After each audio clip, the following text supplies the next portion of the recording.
Bonjour à tous et bienvenue pour ce deuxième webinaire Adoptae. Ce qui est le deuxième en fait d'un cycle de webinaires pour les conseillers de Nouvelle-Aquitaine et d'Occitanie, basé donc sur les couverts végétaux. Et donc le premier était axé sur le choix des couverts et les restitutions, et celui-ci est axé sur les effets des couverts sur les sols et sur la mécanisation avec un focus sur l'implantation et la destruction des couverts. Voilà. Donc du coup, on a un webinaire de 2 heures et en fait, ce webinaire est organisé dans le cadre du projet Adoptae, qui est un projet sur 3 ans, projet démultiplication, donc de 2023 à 2025. Quelques mots sur le projet. En fait, Adoptae, c'est un acronyme pour accompagner la démultiplication de pratiques agroécologiques éprouvées. Donc, on a pris comme cas d'application de pratiques éprouvées les couverts végétaux en se basant sur 2 filières, les grandes cultures, polyculture, élevage et la viticulture. Et donc, l'objectif du projet, c'est de favoriser le déploiement des couverts végétaux, donc sur ces 2 filières, sur la Nouvelle-Aquitaine et l'Occitanie. Donc, voilà pourquoi les informations étaient prioritairement envoyées sur cette région, mais pour des événements numériques de ce style-là, vous êtes nombreux à nous rejoindre d'autres régions. Donc, Adoptae, en fait, on a un déploiement terrain sur 7 territoires de Nouvelle-Aquitaine et Occitanie. Donc, vous les voyez à l'écran sur la carto. Donc, on a 3 zones vignes, Gironde, Gers et Pyrénées-Orientales. Et on a 4 zones en grande culture, polyculture, élevage. Donc, Vienne-Charente, Landes-Pyrénées-Atlantiques, Gers, Tarn-et-Garonne et Tarn-Aveyron. Et donc, une particularité de ce projet, en fait, c'est qu'on a une trentaine de structures qui sont impliquées dans sa réalisation, avec un projet vraiment multi-acteurs et multi-réseaux. Donc, vous avez là tous les sigles des partenaires et un certain nombre de partenaires qui sont associés. Et donc, l'objectif du projet, c'est de mettre en œuvre un plan d'action adapté à chaque zone, au contexte local et aux enjeux locaux. Voilà, donc vous pouvez retrouver des informations sur le projet sur internet. Donc, on est sur 2 plateformes, la plateforme Agriconaissance, donc vous avez le lien là et on est dans la rubrique couverts végétaux. Et puis la plateforme RAIN, qui est donc une plateforme Nouvelle-Aquitaine, axée sur les projets de la région. Voilà, et puis pour tous ceux qui veulent suivre les actus, on publie régulièrement des posts sur la page Adoptae les couverts végétaux, voilà, sur LinkedIn. Donc vous pouvez nous contacter à cette adresse-là. Et je me rends compte que je ne me suis pas présentée, je suis désolée. Je suis Céline Bachon, de la Chambre régionale Nouvelle-Aquitaine et je suis donc copilote du projet Adoptae, avec Marie Boitelet qui participe aussi au webinaire. Donc en termes d'organisation du webinaire, on a donc des temps de présentation et des temps de questions-réponses qui seront dédiés. Donc vous pouvez, rentrer vos questions au fur et à mesure, dans l'espace de conversation et donc elles seront compilées pour répondre au temps dédié aux questions. Donc, on aura un premier temps après la première partie. Donc, dans la première partie, on aura donc, Océane et Lionel qui vont intervenir. Et puis, on aura un deuxième temps de questions-réponses à la fin de la partie de Nicolas Figeac sur la mécanisation. Donc, les 3 intervenants se présenteront au moment de lancer leur, présentation. Pour ceux qui ont déjà suivi le premier webinaire, vous êtes habitués, on a utilisé des sondages en direct. Donc, on va réitérer l'expérience. Ça nous permet à la fois de récolter des informations et puis de savoir un petit peu où vous en êtes sur le sujet. Donc on va en faire un juste après. Le webinaire est enregistré, ça je vous l'ai déjà dit, et vous avez le replay qui est accessible sur la chaîne YouTube du projet Adoptae et vous accédez en fait directement aussi via la plateforme Agriconaissance sur la page dédiée webinaire Adoptae. Voilà, et donc du coup, je vous propose de tester, le mode sondage, donc que je vais lancer tout de suite. Donc on va commencer avec une question assez simple pour, savoir d'où vous êtes chacun. Donc normalement, vous allez voir apparaître un sondage à votre écran, sur lequel vous pouvez répondre soit directement dans le pop-up si vous avez bien une fenêtre, soit, dans la partie conversation. Voilà, donc le sondage s'est stabilisé. On est à peu près, comme, le 1er webinaire, 46 de conseillers de Nouvelle-Aquitaine, 38 d'Occitanie, puis quelques-uns d'autres régions. Donc sachant qu'il y a d'autres participants qui arrivent. Et donc pareil, on va vous demander, de nous donner maintenant vos filières, d'activité pour un petit peu voir, sur quelle filière vous, travaillez. Hop, voilà. Donc même principe, vous répondez directement soit à l'écran, soit dans la conversation, selon comment ça s'affiche pour vous. Voilà, et donc du coup, pareil sur vos filières, donc ça correspond, on va dire au profil des inscrits. Donc on est sur une petite moitié, grande culture, polyculture, élevage et un petit tiers viticulture et après donc arboriculture, maraîchage et d'autres filières, on a vu la dernière fois des filières, PEPI, Horti qui nous avaient rejoints. Et enfin, le dernier petit, sondage qu'on va vous proposer, c'est, de voir un petit peu votre niveau de connaissance sur les couverts végétaux pour nous donner un peu une idée, de voilà, si vous avez, si vous débutez complètement ou si vous avez au contraire pas mal d'expérience. Bon, ça bouge un petit peu, mais on est à une grosse moitié quand même, un peu d'expérience. Je crois que c'était déjà le cas sur le webinaire précédent. Très bien, donc avec, du coup, un certain nombre de personnes compétentes ou débutantes. Donc bon, un panel assez large, et écoutez, on espère que chacun du coup trouvera, ce qu'il lui faut dans le webinaire. Hop, on va donc, pouvoir démarrer et je vais laisser la parole à Océane Rico de la Chambre d'agriculture de Gironde.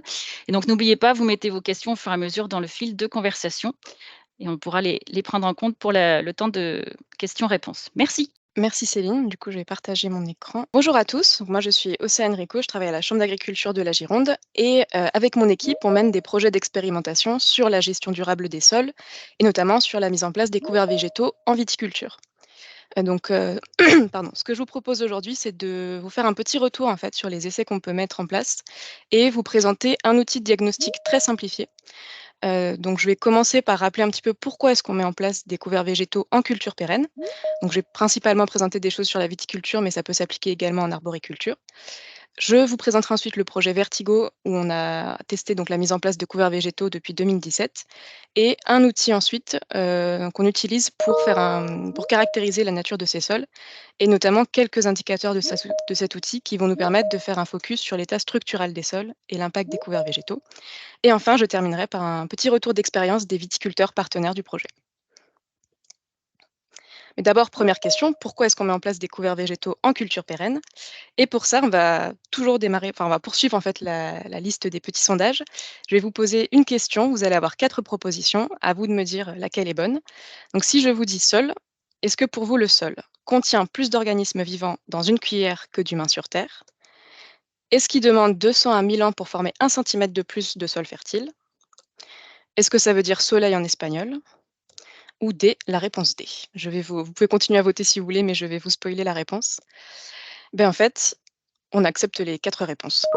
Bon, je passe sur la réponse C et la réponse D, ça c'était plus pour vous faire sourire de bon matin. Mais ce qu'il faut retenir ici, c'est qu'effectivement, le sol, il contient énormément d'organismes, c'est une ressource très précieuse à préserver. Et surtout, c'est très long de reformer 1 centimètre de sol, donc un compartiment à protéger. D'autant plus que le sol, c'est un élément indispensable puisque bon, il va intervenir dans de nombreux cycles géochimiques, que ce soit celui de l'eau où il va la stocker et l'épurer, ou du carbone où il va assurer son stockage également. Mais c'est aussi un énorme réservoir de biodiversité qu'il convient de préserver. Il est aussi le garant de l'hétérogénéité de nos paysages et en viticulture notamment, ça participe à la notion de terroir qu'on aime à rappeler. Et principalement, c'est le support de la culture, toute culture confondue, puisque c'est là qu'elle va venir puiser la majorité de ses nutriments. Donc à préserver. Le souci, c'est qu'aujourd'hui, les sols agricoles, pour beaucoup, sont quand même assez fatigués et fragilisés. Donc il y a de la dégradation naturelle qui peut arriver, mais ça va surtout être amplifié par des pratiques culturelles intensives et non adaptées. Donc du coup, voilà le constat. Comment est-ce qu'on peut essayer d'entretenir ces sols-là? Eh ben, l'idée, ça va être d'aller vers des pratiques un peu plus vertueuses. Une des solutions qui a été présentée, c'est le fait de couvrir ces sols. Pourquoi? Bon, bah, couverture, ça va venir protéger ces sols, effectivement, et ça va aussi remplir de nombreux autres services écosystémiques, c'est-à-dire des services gratuits rendus par la nature, comme l'entretien de la fertilité, préserver la biodiversité, stocker du carbone. Et dans le cadre de la vigne, ça peut venir maîtriser la vigueur et le rendement. Donc, tout ça, c'est très bien, mais c'est pas si simple à mettre en place, puisque voilà, dans ce côté maîtrise de la vigueur, on va avoir aussi l'effet concurrence, puisqu'on vient rajouter donc des éléments au niveau du sol. Ça peut rentrer en concurrence avec notre culture. Et il y a aussi la question de l'itinéraire technique, puisque ça rajoute une nouvelle culture à gérer. Donc, comment est-ce qu'on fait pour concilier l'entretien du couvert avec l'entretien de sa culture habituelle? Du coup, c'est la question qu'on se pose, comment gérer ces couverts végétaux en culture pérenne? L'objectif, ça va être de maximiser cette couverture végétale pour tous les services écosystémiques qu'elle peut nous rendre, mais on veut quand même assurer un niveau de production correct. Donc pour ça, on va pouvoir jouer sur différents niveaux. Il va y avoir, d'un point de vue donc d'échelle spatiale, puisque lorsqu'on est en culture pérenne, on va avoir une logique par rang. Donc on peut être amené à mettre en place des couverts végétaux, un interrang sur deux, un interrang sur trois, voire tous les fonds, voire pour certains même sous le rang.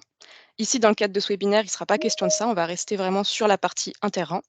Mais si ces questions vous intéressent, n'hésitez pas à revenir vers nous après. Et il y a aussi la notion de temps à l'échelle de l'année. Donc, selon la saison et la climato, on n'aura pas du tout les mêmes besoins, qu'on soit en hiver, au printemps ou à l'été. Et donc, la compétition pour les ressources ne sera pas la même. Pour ça, on va avoir différents leviers sur lesquels on peut agir. Le premier, c'est le choix du couvert. Et le deuxième, c'est le mode d'entretien. Sur le mode d'entretien, moi, je ne reviendrai pas en détail dessus, mais vous avez Nicolas Figeac qui va intervenir après sur la partie mécanisation. Donc, on reviendra un petit peu plus là-dessus après. Du coup, quel mode de gestion choisir? Eh bien, plusieurs options. En vigne, en tout cas, le désherbage en plein n'est pas autorisé. Donc, on peut se dire, désherbage chimique, pardon. Donc, on peut se dire, je ne veux pas d'herbe, je continue sur le désherbage, mais mécanique. L'intérêt, bon, bah, c'est que ça permet de maîtriser la concurrence, mais ça reste très chronophage et ça demande un peu de technicité quand même. Du coup, on peut partir sur l'option plutôt, ok, je veux des vignes, je veux des couverts dans mes vignes. Je vais gérer ça avec des enherbements spontanés. Je laisse pousser l'herbe naturellement et je gère ça avec des tontes. Donc ça va permettre de remplir tous les rôles qu'on a présentés précédemment. Ça assure un petit peu de portance aussi, puisque ça, c'est un souci qu'on va avoir en viticulture. Comme en général, on passe toujours sur les mêmes interrants avec les mêmes types d'outils, on a des problèmes de tassement. Le souci, c'est qu'au niveau de la concurrence, on maîtrise un peu moins. Donc une option, l'herbe, c'est aussi celle qu'on va choisir à mettre dans ces vignes, c'est de mettre en place des couverts semés temporaires, aussi appelés engrais verts. Et là, l'idée, c'est d'avoir des espèces annuelles qui vont être semées à l'automne et détruites au printemps, et qui vont avoir de nombreux intérêts un peu plus spécifiques par rapport à un couvert spontané, qu'on va faire varier selon les espèces qu'on choisit. Par exemple, si on part plutôt sur des légumineuses, on va avoir un enrichissement en azote. Si on veut quelque chose qui a un effet un peu plus structurant sur le sol et apporter de la biomasse, on va plutôt privilégier des graminées. En général, on favorise plutôt les mélanges, mais voilà, la proportion de familles va varier en fonction des besoins. L'intérêt aussi, c'est qu'on peut maîtriser la concurrence hydrique et minérale, puisqu'on vient détruire ce couvert au printemps, au moment où la vigne va commencer à puiser ses ressources dans son environnement. Dans tous les cas, ces couverts végétaux sont toujours à adapter en fonction de ses objectifs de production, son sol et son matériel. Si vous avez des questions spécifiques sur le choix des couverts végétaux, je vous renvoie vers le webinaire précédent. Tous les replays sont disponibles sur la plateforme indiquée par Céline. Le projet Vertigo. Donc là, je vais vous présenter un projet qu'on a mené, donc qui a démarré en 2017, où justement on s'est posé cette question de comment maîtriser cette concurrence hydrominérale et maximiser les services associés au couvert. Et donc ce projet, il est financé par le CIVB, il est porté par la Chambre d'agriculture de la Gironde et on est en partenariat avec l'UMR Apsis à Montpellier, de l'INRA de Montpellier. Il regroupe un réseau de 12 viticulteurs répartis un peu partout en Gironde et Dordogne. Donc vous avez une carte qui vous est représentée ici et l'idée c'était d'avoir un panel de viticulteurs très large, aussi bien en termes de nature de sol que en termes d'itinéraire technique, pour avoir un petit peu un exemple de tout ce qui pouvait être possible de faire en Gironde et adapter les solutions en fonction. En termes de dispositifs, donc pour chaque viticulteur nous a mis à disposition une parcelle et cette parcelle, le dispositif est très simple, on est venu la couper en 2. D'un côté, on laissait le viticulteur mettre en place son itinéraire classique, donc qui historiquement était plutôt un travail du sol, un interrang sur 2 et un couvert spontané, l'autre interrang, et travail du sol sous le rang. Et à côté, on est venu tester des pratiques dites alternatives où on conservait la partie couvert spontané, un interrang sur 2, mais on lui demandait d'essayer de limiter au maximum les tontes. Et à la place du travail du sol, on mettait en place un engrais vert, donc un couvert semé, choisi à chaque fois en fonction des objectifs du viticulteur et du type de sol. Pour certains, il a également été question de tester différentes gestions sous le rang, comme des couverts spontanés ou semés, mais pareil, comme je vous le disais tout à l'heure, je ne reviendrai pas là-dessus. L'objectif de ce projet, c'était vraiment d'avoir une vision systémique et complète et de voir un petit peu l'impact des couverts sur différents compartiments du début, donc de la mise en place des couverts jusqu'à la fin. Et donc, on est venu voir l'impact, donc à la fois le développement de ces couverts, l'impact sur la biodiversité avec la flore, en relevant la flore spontanée, l'impact sur la vigne et le vin et le produit fini en faisant des mini-vinifications, sur les pratiques culturales, les outils utilisés, le nombre d'interventions. Mais ce qui va nous intéresser ici aujourd'hui, c'est principalement sur le sol. Donc, on a suivi à la fois les restitutions organiques et à la fois l'aspect structural. Aujourd'hui, je vais rester donc, comme c'est l'objectif de ce webinaire, sur la partie structurale, mais si vous avez plus de questions sur le projet, vous aurez d'autres informations. On va vous mettre des liens dans la conversation. Mais avant ça, l'idée, ça va être de vous présenter un petit peu l'outil qu'on utilise dans le cadre de Vertigo pour suivre l'impact découvert sur la structure du sol. Et je voulais vous demander, justement, vous, est-ce qu'il y a des outils que vous utilisez pour évaluer cet impact? Et si oui, lesquels? On a un bon publicite du test bêche, hein, quand même. Oui, je vois que c'est ça qui ressort. Test bêche et Ah, profil et le cultural. profil Ouais, cultural, à ouais. égalité. Bon, de toute façon, je pense que ça changera pas forcément grand-chose. Donc effectivement, test bêche et observation du profil cultural, c'est ce qui ressort. Et ça tombe bien, puisqu'en fait, nous, c'est un petit peu aussi le principe qu'on a choisi de mettre en place pour suivre l'impact des couverts végétaux. Et donc, je vais vous présenter aujourd'hui un petit outil qui regroupe un peu ces 2 processus et qui s'appelle la box. La box, c'est une boîte à outils qui permet de caractériser la qualité de ces sols. Et l'idée, c'est de venir, comme un test bêche, donc de sortir un bloc de terre de 30 centimètres par 30 centimètres à peu près, de venir décrire, la mini fosse qu'on a sortie ici et ensuite de s'intéresser au bloc un peu plus en détail. Donc on reprend cette logique, voilà, de description de profil et en même temps de suivre l'impact sur la structure. Voilà, donc vous voyez, on va pouvoir permettre ça va permettre en fait vraiment de comparer l'impact de la présence de couverts ou non. On sort son bloc, on regarde ensuite différents petits tests comme par exemple enfoncer un couteau pour voir la compacité, la profondeur d'enracinement, des agrégés pour voir la présence de mottes majoritaires. L'idée, c'est d'avoir en fait un outil très simple pour qu'en une demi-heure à la parcelle maximum, on ait fait un diagnostic assez complet. Ça s'accompagne d'une petite fiche terrain facile à remplir et qui va vous permettre en fait de renseigner ensuite, les résultats de votre profil pour derrière, voir un petit peu sur quoi il faudrait retravailler. Est-ce que c'est plutôt un problème d'activité biologique? Est-ce que c'est plutôt un problème de structure? Et en fonction des problèmes identifiés, les préconisations à mettre en place. Derrière, ça peut aussi aider à choisir ses engrais verts, puisque ça permet de caractériser un petit peu son sol et de voir qu'est-ce qui pourrait le mieux s'adapter sur ce type de sol. On a également dans cet outil un tableau qui regroupe, alors c'est pas une liste exhaustive, mais c'est un ensemble des espèces types qu'on peut retrouver et leurs grandes caractéristiques et surtout sur quel type de sol elles peuvent être le plus adaptées. Voilà. Sur cet outil, on a rien inventé en fait. L'idée, c'était de refaire un gros travail de bibliographie et de tests sur le terrain pour sélectionner un panel de tests qui peuvent se compléter et permettre d'aboutir à un diagnostic complet. L'idée, c'était vraiment voilà, d'avoir du matériel peu coûteux, facile à mettre en œuvre, facile à reproduire derrière, avec un guide vulgarisé et très simple qui permet de présenter les tests un par un, mais également avoir des petits compléments d'explication. Et tous les tests sont également disponibles en tuto vidéo. On vous mettra le lien juste après. Océane, je Oui, t'interromps pour juste répondre, il y a une question dans la conversation, je pardon, pense que j'ai tu peux pas lu. répondre tout de suite, si c'est Oui. adapté à la vigne ou pour tout type de culture? Alors nous, on a réadapté à la vigne, c'était un peu l'objectif. Après le principe des tests est le même, la logique des tests est la même et en fait, c'est peut-être au niveau des classes et l'interprétation qui sera différente et surtout sur les préconisations. Puisqu'on ne va pas forcément préconiser les mêmes pratiques en vigne en vigne arboriculture sans doute, mais vigne et grande culture, non.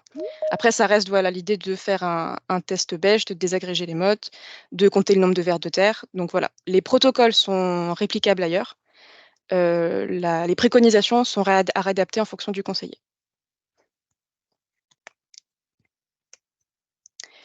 Et donc nous, cet outil, on s'en sert donc dans le cadre de nos essais, mais on s'en sert surtout en fait pour, vulgariser auprès des viticulteurs et aussi des apprenants, puisque ça permet de revoir en fait un petit peu toutes les étapes, les piliers de la fertilité et différents tests très visuels, très simples et comparer voilà en fonction de différents modes de culture, enfin différents itinéraires techniques, l'impact que ça va avoir sur le sol. Et justement pour vous donner un exemple, d'une des parcelles de Vertigo, donc là on est, sur une parcelle qui est en Listrac-Médoc, donc c'est dans le nord-ouest pour ceux qui ne sont pas forcément du coin, nord-ouest de Bordeaux. Là on est venu faire un test donc sur une parcelle qu'on vient de suivre en essai, qui a des gros problèmes de tassement. Donc là vous voyez mon collègue qui s'amusait à sortir le bloc. On avait un joli pavé d'argile. Si certains font de la poterie, c'était la même chose. Et le souci, c'est que, bah, derrière, en fait, même en mettant en place des engrais verts, ça ne poussait pas. On voyait bien les racines, voilà, qui restaient tassées. Heu, voilà, la présence d'engrais verts ne suffisait pas à décompacter le sol, clairement. Mais, l'intérêt, c'est qu'en fait, là, on a pu se rendre compte de façon très visuelle qu'il y avait ce souci. Donc on a réalisé donc ce test bêche. L'idée, c'est quoi? C'est de venir désagréger notre bloc et en fait, en fonction du type de motte majoritaire que vous allez trouver, donc là, voilà, vous avez des mottes plutôt grumeleuses, quelque chose de très aéré, de très poreux, et ça va aller jusqu'à des mottes anguleuses, donc quelque chose de très compact, très peu de porosité, qui se casse, assez facilement. On va pas du tout avoir les mêmes résultats et donc derrière, ça va pas avoir le même impact sur l'activité biologique et donc sur la vie de votre sol. Donc pour vous montrer le résultat sur cette parcelle, des différents itinéraires techniques, on a fait une représentation schématique Donc ça, c'est le travail d'un de nos anciens collègues, Aloïs Fournier, je vous le partage. L'idée, c'est quoi? C'est donc de vous représenter la proportion de mottes. En fait, pour évaluer la classe de tassement de votre sol, on va prendre en compte la répartition donc en mottes quand vous désagrégez votre sol pour voir si on a quelque chose de plutôt poreux et aéré ou quelque chose de plutôt fermé. On regarde aussi la structure du bloc lorsqu'on le sort. Est-ce que le bloc tient tout seul et à quoi est-ce que c'est dû? Est-ce que c'est plutôt dû à la présence de racines ou est-ce que c'est quelque chose d'assez ouvert? Et ensuite, de ces 2 informations, on en déduit la classe de tassement, donc un numéro de 1 à 5 qui, donc 5, ça va être quelque chose de très ouvert, très poreux, sans tassement et 1, c'est, de gros problèmes de tassement. Et donc pour vous montrer ce qu'on a observé, donc sur cette parcelle-là, comme on avait, voilà, à la fois un côté désherbage mécanique, enherbement spontané, couvert temporaire. Sur la partie désherbage mécanique, donc on se rend compte qu'on avait une majorité de mottes intermédiaires, quelques mottes grumeleuses en surface tout de même et donc ça restait quelque chose d'assez aéré, ce qui est logique puisque les sols étaient travaillés un petit peu de temps en temps. Mais en surface, donc après 12 centimètres, on voit que c'est beaucoup plus fermé comme structure. Et donc on avait un peu plus de tassement en profondeur. Sur la partie enherbement spontané, donc on s'est rendu compte qu'en fait, on avait une majorité de mottes intermédiaires et des structures beaucoup plus fermées, on va dire. Ce qui est logique puisqu'en fait, c'est là qu'on a le passage des roues notamment et le passage pour les traitements. Et sur la partie couvert semé temporaire, et bah, là pour le coup, on retrouvait des mottes beaucoup plus grumeleuses, donc une structure beaucoup plus ouverte qui se tenait mieux et qui se tenait principalement par l'effet des racines. Et derrière, donc pareil, dans cette box, vous avez différents petits tests, pour traduire un petit peu l'activité biologique. Un qui marche bien, si vous voulez vulgariser ça auprès d'agriculteurs, c'est le test slip, sans doute que d'autres l'ont déjà testé, où l'idée c'est de venir mettre un slip en coton dans le sol en mars et de le ressortir 3 mois après pour voir à quel point il a été dégradé. Et là, bon, bah, il y a pas photo. Sur la partie avec les couverts semés temporaires, on avait une activité beaucoup plus importante. Je tiens à préciser que ça, c'est les observations qu'on a eues sur une parcelle. Ce n'est pas forcément le cas partout et en fait, à chaque fois, ça va dépendre des types de couverts mis en place et de beaucoup de prérequis à mettre en place avant pour s'assurer du bon fonctionnement. Mais ça, ce sera redit après, par les prochains intervenants. Pour conclure sur cet outil, sur l'aspect structure, ce qui est très intéressant aussi, c'est l'infiltration de l'eau, en fait, puisque c'est le fait d'avoir un sol un peu plus aéré va permettre de plus facilement, réinfiltrer l'eau. Et pour ça, on a différents tests, donc je vous présenterai pas les résultats, j'ai pas le temps aujourd'hui, mais si ça vous intéresse de les tester, pareil, ce sont des tests faciles à mettre en place. Un premier test qui s'appelle le select test, où le principe, c'est de mettre, une motte de terre dans de l'eau et d'attendre et de voir si elle se désagrège ou si elle tient plutôt bien. Et un autre test qui s'appelle le test de l'infiltration, où on met un volume d'eau, donc on enfonce un cylindre dans le sol et on vient mettre un volume d'eau, connu et on regarde en combien de temps il s'infiltre. Donc là, ce qui est intéressant, voilà, c'est sur une même parcelle avec un même type de sol, de venir comparer la vitesse d'infiltration en fonction des pratiques mises en place. De façon générale, en fait, quoi qu'il arrive, lorsqu'il faut choisir, adapter ses engrais verts, voir l'impact, un des premiers indicateurs, ça va être forcément la culture qu'on suit, voir si elle a des soucis, des problèmes de rendement, de matériel ou autre. Un autre indicateur qui peut être intéressant avant même de creuser, c'est d'observer sa flore. Pour ça, on a un petit outil là-dessus. Si vous avez des questions, n'hésitez pas. On vous a présenté donc là la box, qui est notre petite boîte à outils de diagnostic des sols. Et derrière, si besoin de compléter, on a également d'autres outils, plus sur la partie adaptation du choix de pratiques culturales. Je ne rentre pas dans le détail, mais si jamais vous avez des questions là-dessus, on a une application qui regroupe tous ces outils, des vidéos témoignages, des articles, des publications et les dates des prochains événements à venir. Vous avez également notre contact si vous avez des questions et je vais vous laisser avec, en fait, le retour des viticulteurs directement sur la pratique des couverts végétaux. Hop, alors je vous partage ça de suite.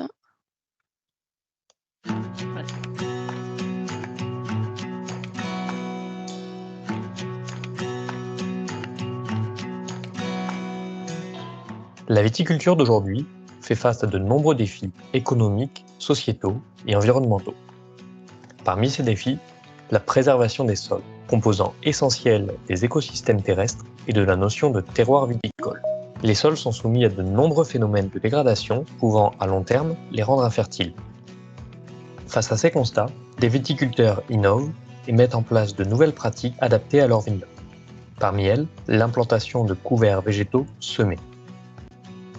Ce reportage est réalisé dans le cadre de nos stages à la Chambre d'agriculture de la Gironde et de la bourse Agro-Reporter de l'Association française d'agronomie. Nous vous emmenons au cœur du vignoble bordelais, où nous avons rencontré 4 viticulteurs et viticultrices utilisant depuis plusieurs années cette pratique. Alors le premier avantage, ça serait explosion de la biodiversité dans les vignes au printemps. Et le deuxième avantage, super outil de communication pour les viticulteurs. Moi, je pense qu'en fait, il vaut mieux raisonner le couvert pour le sol. Enfin, l'idée, c'est de travailler sur le sol. Et si le sol va bien, la plante ira bien avec. Enfin, la vigne, en l'occurrence, ira bien. Enfin, le conseil pour réussir, c'est de le faire le plus tôt possible et en faire peu. Moi, ce qui m'a fait du bien, c'était les premières années, j'en ai fait peu, mais je l'ai réussi et c'est ce qui m'a donné envie de continuer. Ce qui est intéressant, c'est qu'on a pu voir qu'en quelques années, voilà, on a eu des résultats. Donc je me dis, voilà, le pari est gagné. Les couverts végétaux semés rendent de nombreux services écosystémiques et il y a autant de façons d'implanter et de gérer ces couverts végétaux que de viticulteurs et de terroirs. Chacun a su adapter la pratique selon ses objectifs et ses problématiques. Si vous souhaitez découvrir en détail leur motivation, leur retour d'expérience ou leur itinéraire technique de gestion du semis à la destruction, nous vous invitons à visionner la version longue de ce reportage.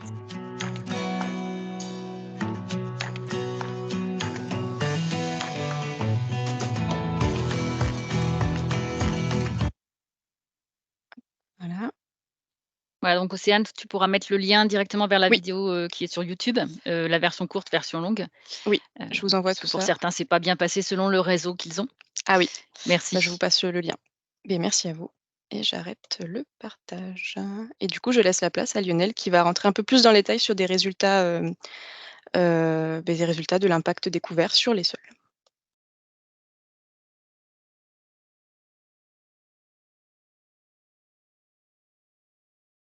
Merci. Est-ce que j'envoie tout de suite, Céline? Oui, je partage tout de Ouais, suite? ouais, vas-y. Allez, OK. Alors, hop, Parfait. c'est bon. Alors attendez, je vais décaler les vignettes. Bien, bonjour à toutes et tous. Donc Lionel Leto, je suis agronome et chercheur à l'UMR Agir à INRAE à Toulouse. Et je m'intéresse notamment aux effets positifs et négatifs des couverts végétaux dans des systèmes de culture. Alors plutôt grande culture en ce qui me concerne, même si on travaille en verger également et quelquefois en viticulture, mais avec les collègues d'Abscis qui sont bien plus spécialistes, et Océane vient d'illustrer les travaux en partenariat.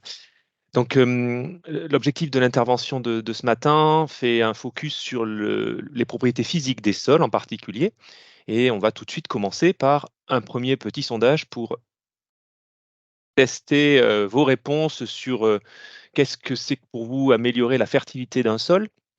Est-ce que ça implique d'évaluer ces propriétés séparément et de corriger celles qui semblent non optimales, elles peuvent être multiples, d'analyser de façon systémique le fonctionnement du sol, de corriger d'abord sa fertilité biologique ou de faire un profil cultural ou un profil 3D pour tout de suite évaluer sa fertilité. Alors je tourne un peu la tête, je suis désolé, parce que du coup j'ai les résultats sur le côté. Voilà, donc pour ceux qui nous ont rejoints, vous répondez soit directement si vous avez une fenêtre qui s'est bien ouverte devant vous, ou soit vous pouvez répondre dans la même fenêtre qui s'ouvre dans la conversation. Donc en cliquant, et là, vous avez plusieurs réponses possibles si vous le souhaitez. Alors c'est un peu comme la question d'Océane tout à l'heure, il n'y a pas de mauvaise réponse, mais c'est vrai qu'il y a des tendances. Et pendant très longtemps, on s'est d'abord intéressé à essayer de comprendre un peu séparément le fonctionnement du sol et corriger par des apports particuliers ou un travail du sol spécifique, telle ou telle composante de la fertilité. Et finalement, aujourd'hui, on est plutôt à observer de façon systémique le fonctionnement du sol. Donc l'illustration de la box qui a été présentée tout à l'heure traduit bien cela, puisqu'il y avait à la fois des indicateurs de la fertilité physique, puis des indicateurs de la fertilité biologique. Et très souvent, on les couple à des analyses physico-chimiques réalisées en laboratoire pour vraiment avoir une vision la plus complète possible du fonctionnement du sol. Donc voilà, aujourd'hui, c'est vraiment cette approche systémique qui est publicitée. Et derrière, on sait que certaines propriétés vont pouvoir engager l'amélioration globale. Par exemple, améliorer la fertilité biologique des sols va contribuer à l'amélioration de la fertilité physique et chimique. Et donc voilà un petit peu comment j'ai l'habitude moi de présenter le fonctionnement du sol. C'est un système en interaction, un système complexe en interaction entre ces trois composantes. Et toutes ces composantes interagissent entre elles via des processus particuliers. et du coup des fonctions auxquelles ces processus sont associés. Donc, par exemple, l'état chimique va conditionner la richesse et l'abondance en éléments nutritifs, et puis la disponibilité de ces éléments nutritifs pour les plantes.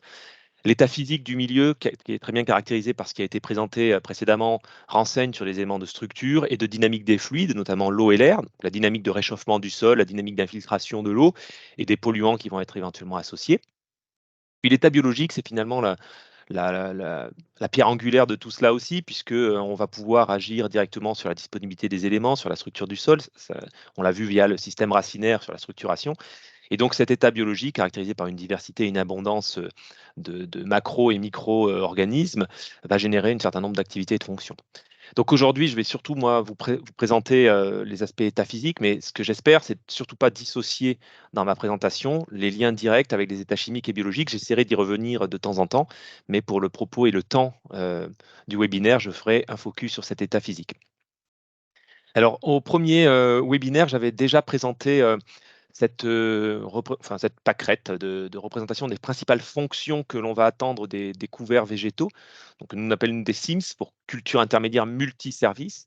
L'idée étant d'illustrer la diversité de fonctions et de services écosystémiques qui sont associés à ces fonctions et ne pas rester sur celui qui a longtemps été mis en avant, qui est l'absorption d'azote, dans le cadre notamment de la directive nitrate, puisqu'on va aller chercher vraiment des complémentarités et en raisonnant le choix des couverts et leur positionnement dans les systèmes de culture, on va appuyer sur telle ou telle fonction plus que sur d'autres.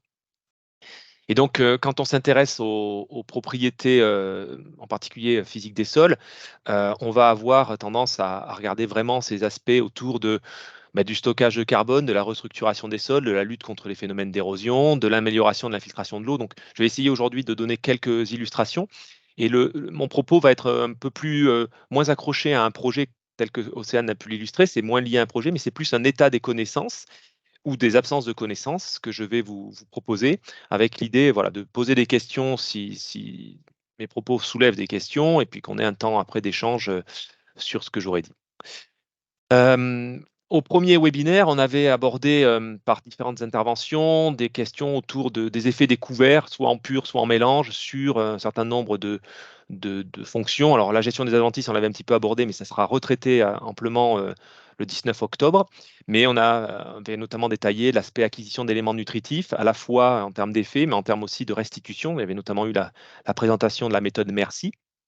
Donc aujourd'hui, et donc je vous renvoie vers ce replay qui est disponible. Aujourd'hui, on va donc s'intéresser aux propriétés physiques des sols en regardant déjà les effets découverts, sans se poser la question de pur ou mélange, et ensuite en traitant du coup s'il vaut mieux gérer ces propriétés physiques en travaillant sur des couverts purs ou des mélanges d'espèces. Alors, si on regarde un petit peu ces différentes propriétés physiques des sols, elles sont multiples. J'ai fait des choix pour ce matin. Et donc, je vais vous présenter assez rapidement des effets sur la protection de la surface des sols, sur la stabilité structurale, le compactage des sols, l'infiltration et le ruissellement et la rétention d'eau. Donc, ça va être mon plan, sachant qu'évidemment, tous ces processus sont intimement reliés les uns aux autres. Donc, agir sur l'infiltration et le ruissellement, ça va évidemment passer par une protection de la surface, une stabilité de la structure et une réduction du compactage des sols. Donc, il y a déjà des éléments qui ont été présentés. Moi, je vais apporter des éléments complémentaires. Il y aura une petite question bonus, alors qui est un petit peu, qui est liée et en même temps un peu déconnectée, puisqu'on fait appel aussi aux chimiques et aux biologiques. Mais quel est le devenir de pesticides appliqués dans des systèmes qui reçoivent des couverts végétaux? Donc j'apporterai quelques éléments, sachant que là encore, c'est intimement relié au fonctionnement physique et donc hydrique des sols.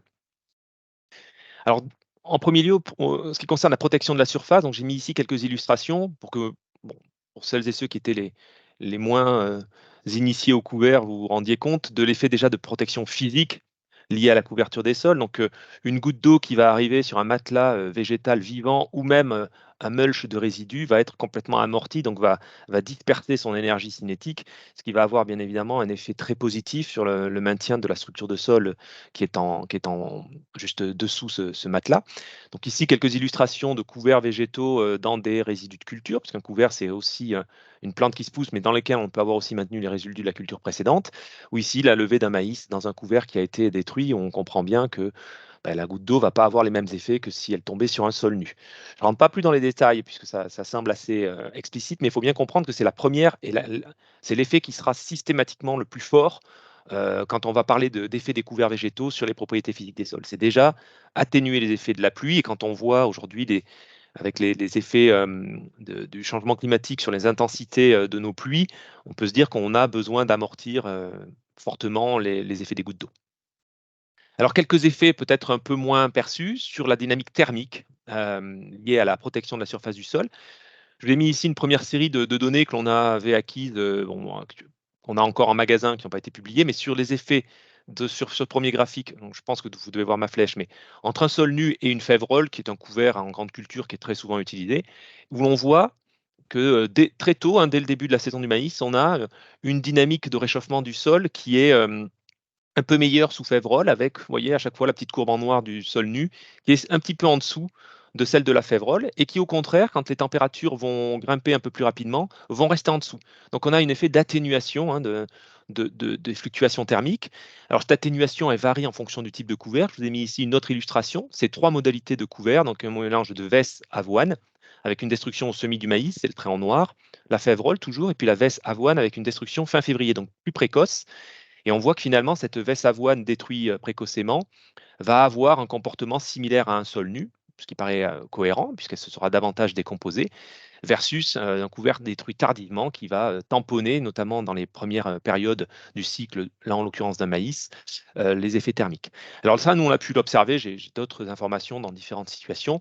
Puis à l'échelle internationale, des collègues américains ont fait une synthèse qui va exactement dans ce sens. Donc vous avez ici la compilation de plusieurs publications qui montrent que l'effet du couvert végétal par rapport à entrer le trait central, c'est l'absence de couvert végétal, conduit à une diminution de la température la plupart du temps en période de jour. Donc vous voyez, cette variation de température, c'est autour de 0 à moins 2 degrés pour l'essentiel des résultats.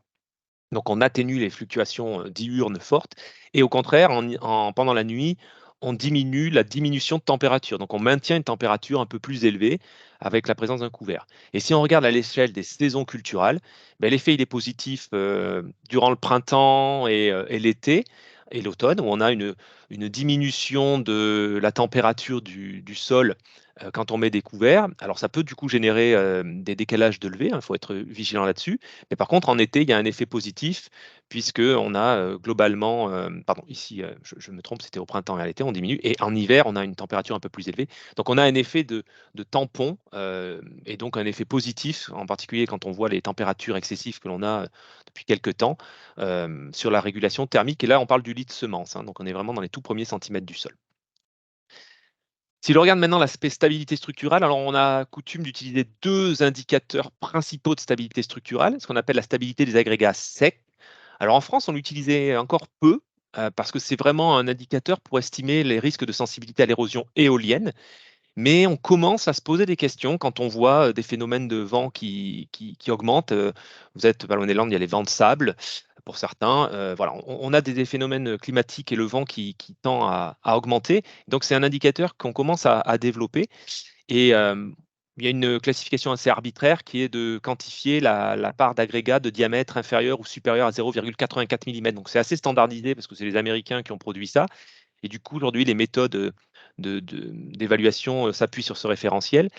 Et là, globalement, on n'a pas d'effet direct découvert, si on regarde la littérature, sur cette forme de stabilité des agrégats. Par contre, on a cet effet indirect, c'est-à-dire on n'augmente pas la stabilité sensu stricto des agrégats, mais on les protège par la couverture du sol, par le couvert. Maintenant, si on regarde la stabilité des agrégats humides, alors Océane a présenté le slake test, donc c'est aussi une technique qui peut être utilisée, mais il y en a plein d'autres pour évaluer la stabilité des agrégats humides. D'ailleurs, on peut aussi faire du slake test sur agrégats secs. Ça va permettre de tester la résistance à l'éclatement des agrégats parce que vous allez avoir de l'eau qui va rentrer massivement et qui va comprimer l'air à l'intérieur et donc la faire éclater. Donc c'est aussi une forme de test. Et si vous voulez tester convenablement et utiliser convenablement le slake test, normalement, il faut mettre des agrégats qui sont au même niveau hydrique. C'est-à-dire qu'on ne s'amuse pas parce que sinon on sait faire orienter les résultats comme on le veut, mais si vous mettez une mode sèche versus une mode humide, elle n'aura pas le même comportement. Donc on plonge les agrégats qui sont au même niveau de teneur en eau du sol dans l'eau et on regarde finalement la dynamique de désagrégation qui s'opère. Donc là, je vous ai mis juste une illustration pour montrer que dans la majorité, grande majorité des études, on a un effet direct positif, donc plus de la moitié des études, 50%, ou neutre. C'est-à-dire que quoi qu'il en soit, ça n'a pas d'effet négatif, c'est déjà une bonne chose, mais ce n'est pas toujours un effet positif non plus, par la présence des couverts. Alors cet effet de stabilisation, je vous ai mis un petit schéma là-dessous, il est généralement dynamique dans le temps, c'est-à-dire que vous allez avoir un effet découvert qui va s'opérer sur quelques semaines et qui va disparaître après la destruction des couverts sur la stabilisation des agrégats. Pour l'instant, les hypothèses qui expliquent cette agrégation, c'est principalement lié aux polysaccharides qui sont produits par les racines et les parties aériennes des couverts végétaux. Ils vont venir protéger les agrégats de sol. Donc, c'est un effet assez court terme. Et à ce jour, il n'y a pas encore beaucoup d'études qui montrent un effet long terme lié au couvert parce que tout simplement, il n'y a pas forcément énormément de recul, ou en tout cas, on n'a pas forcément cherché à caractériser précisément l'effet lié aux couverts végétaux, et on masque tout ça dans un pool qui est l'augmentation des quantités de carbone organique des sols qui ont un effet positif sur la stabilité des agrégats.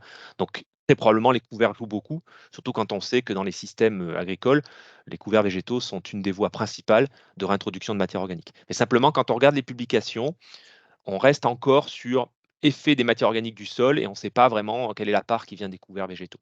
Donc c'est pour ça que je modère un petit peu mon propos en disant qu'il y a un effet direct positif sur au moins la moitié des études qui ont spécifiquement étudié l'effet des couverts.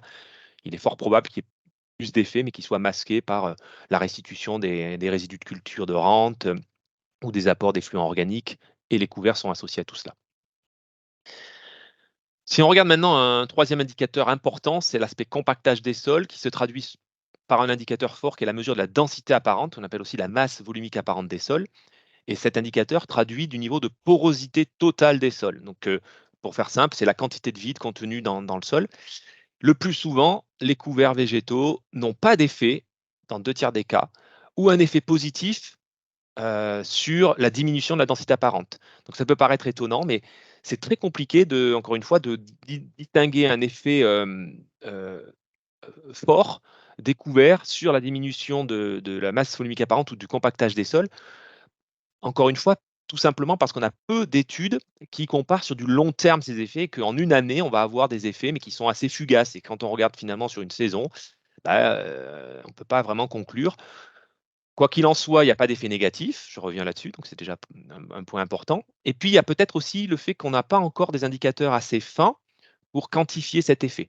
Donc aujourd'hui, on regarde la résistance du sol à la pénétration avec des pénétromètres, c'était d'ailleurs une question qui était adressée, et on constate que là, on a quelque chose qui répond avec une diminution de la résistance à la pénétration assez rapide de 5 à 30%, si je fais simple, 5 à 30%, avec une moyenne à 5% liée à l'introduction des couverts végétaux.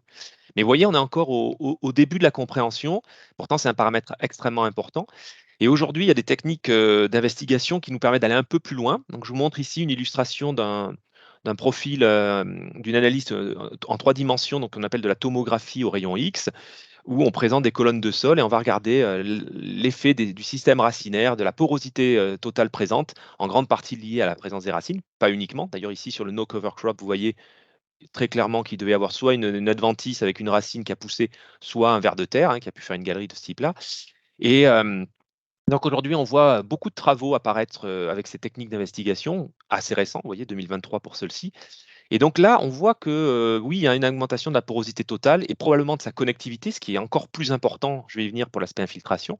Donc on diminue la masse volumique apparente, on augmente la porosité totale, et peut-être que des fois, on n'augmente pas cette porosité totale, mais qu'on a créé une porosité qui est bien connectée. Donc voilà, c'est pas parce que la porosité totale d'un sol n'évolue pas que la qualité de cette porosité n'a pas évolué. Donc c'est là qu'il faut qu'aujourd'hui, on ajuste notre curseur.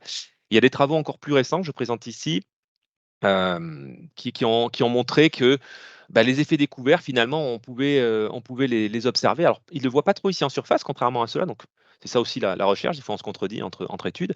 Ici, il y avait surtout un effet en surface, et là, c'est plus en profondeur, en lien avec le système racinaire découvert. Donc là, on comprend bien, effectivement, et c'était également mis en évidence tout à l'heure, que quand on a des racines fasciculées versus des racines pivotantes plus ou moins profondes, on n'aura pas le même impact sur la porosité. Donc là, on est bien sur la porosité, j'insiste, on n'est pas sur la densité. Et donc, certains couverts vont pouvoir générer des galeries plus ou moins, en quantité plus ou moins grande, et donc, on va le voir, peut-être contribuer à la construction de l'eau. Donc là, il y a encore beaucoup de travaux en cours et on est en train d'investiguer tout cela. Là, vous voyez, c'était des couverts en monospécifique. On va voir qu'il peut y avoir aussi des réflexions sur les mélanges de couverts, évidemment.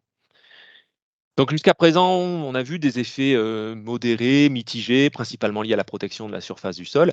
Et on regarde maintenant ce qui se passe au niveau infiltration et ruissellement. Alors, pour le coup, c'est vraiment là que l'on trouve dans les études les effets les plus forts. Dans plus de 90% des études, on a un effet très positif sur l'infiltration de l'eau et la conductivité hydraulique à saturation. La conductivité hydraulique, c'est la capacité d'un milieu à se faire traverser par l'eau. Donc c'est proche de l'infiltration, mais ce n'est pas tout à fait de l'infiltration. Quoi qu'il en soit, ça va dans le bon sens, avec une augmentation moyenne, si on regarde toutes ces études, de 82% des capacités d'infiltration. Et je peux même dire qu'en ayant regardé la littérature pour ce webinaire, on va même des fois à 500, voire 1000% d'augmentation quand on regarde des systèmes avec couvert versus des systèmes sans couvert. Toutes choses égales par ailleurs, c'est-à-dire s'il n'y a pas de travail du sol, il n'y aura pas de travail du sol dans les deux côtés, ou s'il y a du travail du sol, il y a du travail du sol dans les deux côtés. Ça, c'est important parce que l'effet pratique joue, et combinaison de pratique joue beaucoup. Ça paraît limpide, mais c'est vrai que si on l'effet découvert, on rajoute un travail du sol derrière, on va masquer une partie des effets positifs qui auront été générés. Et donc très clairement, les effets sont variables en fonction de cette combinaison de pratiques, avec un effet encore plus fort si on combine l'utilisation des couverts avec une réduction du travail du sol. C'est vraiment là qu'on va avoir la gamme de porosité fonctionnelle maintenue le plus efficacement possible, et donc la conductivité hydraulique de l'eau la meilleure. Si on regarde sur l'aspect ruissellement, donc là j'ai rapidement réutilisé des travaux qui ne sont pas récents parce que je veux dire, maintenant on n'étudie plus vraiment ça, parce qu'on sait que c'est démontré largement les effets positifs dans 95% des études sur le ruissellement, avec une réduction jusqu'à 80% du ruissellement, en lien avec la quantité de résidus de culture. Donc c'est ça qui est important, soit couvert frais évidemment, mais soit mulch. Et vous voyez que dès qu'on arrive à environ 1 tonne de résidus à l'hectare, on a quasiment plus de ruissellement ou de précipitation, alors que la part du ruissellement peut représenter plus de 45% des pluies qui tombent sur un sol quand on a un sol qui est sans résidus de culture en surface du sol, avec une érosion associée qui va être extrêmement forte. Donc voilà, sur l'aspect ruissellement, les couverts ont un effet extrêmement bénéfique et positif. Alors du coup, maintenant, je vais aborder un autre point qui est peut-être pas forcément le plus simple, c'est l'aspect rétention d'eau, avec un petit questionnaire. Pour vous, la rétention en eau d'un sol n'est pas modifiée par l'utilisation de couverts végétaux, est fortement améliorée par l'utilisation de couverts végétaux, très variable en fonction des conditions météo notamment, ou dépend d'abord de la texture des sols. Donc je vous laisse quelques secondes pour répondre. C'est intéressant. Donc là, pour l'instant, il y a plus de 60-80 réponses. On voit que dépend d'abord de la texture des sols, prend le dessus, et est fortement amélioré par les couverts végétaux. Ok, on peut peut-être stopper. On a 130 réponses, donc c'est voilà, plus de la moitié dépend d'abord de la texture des sols, et on a un gros tiers pour le fait que les couverts améliorent fortement la rétention d'eau, et finalement très peu qui pensent que les couverts n'améliorent pas trop la rétention en eau des sols. Et donc le SP variable en fonction des conditions météo, une dizaine de pourcents. Si on regarde en fait de quoi on parle, quand on parle de rétention d'eau, c'est pour ça que je voulais réinsister, on l'appelle aussi réservoir utilisable des sols. Et donc finalement, ici, vous avez ce qu'on appelle une fonction de pédotransfert et une courbe de rétention, pardon, pour différents types de sols. Donc, on considère le réservoir utilisable comme étant la quantité d'eau retenue à partir du moment où le sol exerce sa capacité de succion, donc là, ce qu'on appelle la capacité au champ. Pour faire simple, si vous attendez, après des pluies importantes, vous attendez 24 heures, le sol est ressuyé, vous êtes à peu près à la capacité au champ de votre sol. Et le point de flétrissement permanent, c'est-à-dire l'état énergétique de l'eau dans le sol qui fait que la plante ne peut plus l'extraire. Le sol retient tellement fortement l'eau au voisinage de cette fraction solide, notamment argile et matières organiques, que la plante ne peut pas l'extraire.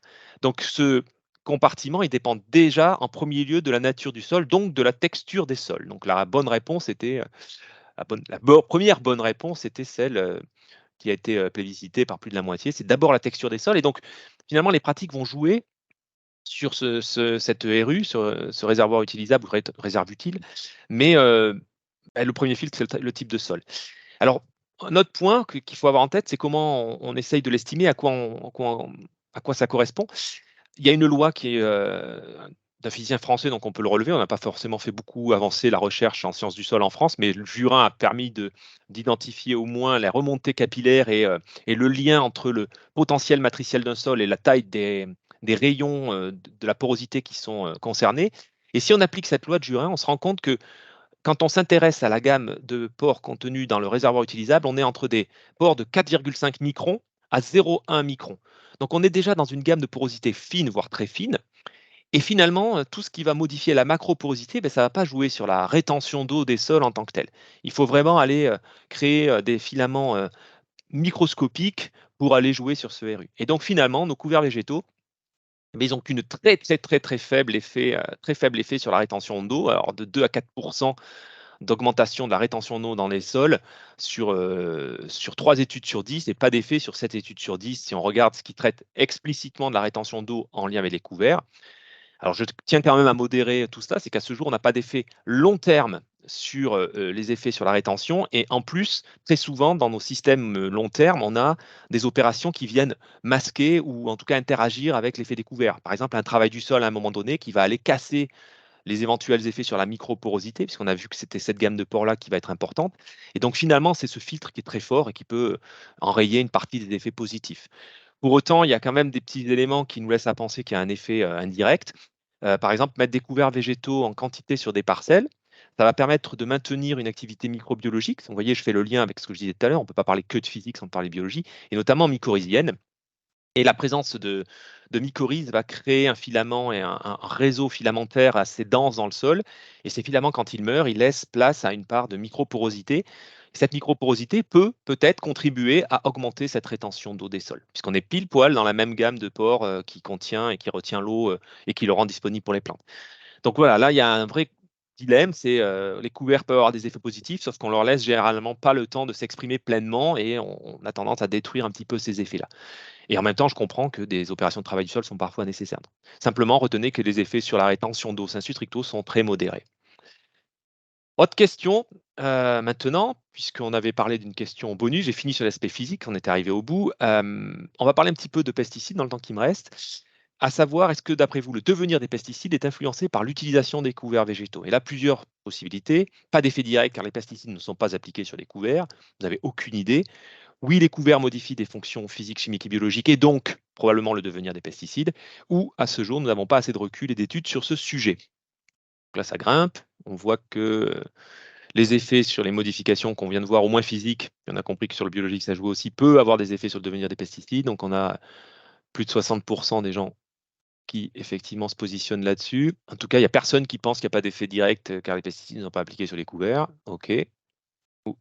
Et bah, du coup, on attaque. Donc, effectivement, il va y avoir un effet indirect et direct des couverts végétaux sur le devenir et le transfert des pesticides. Donc, je vous ai mis ici des travaux. Alors, on fait un peu de pub pour ce qu'on a fait aussi, c'est ça qui est bien. Donc, des travaux que moi j'avais menés, puis des collègues de Toulouse notamment.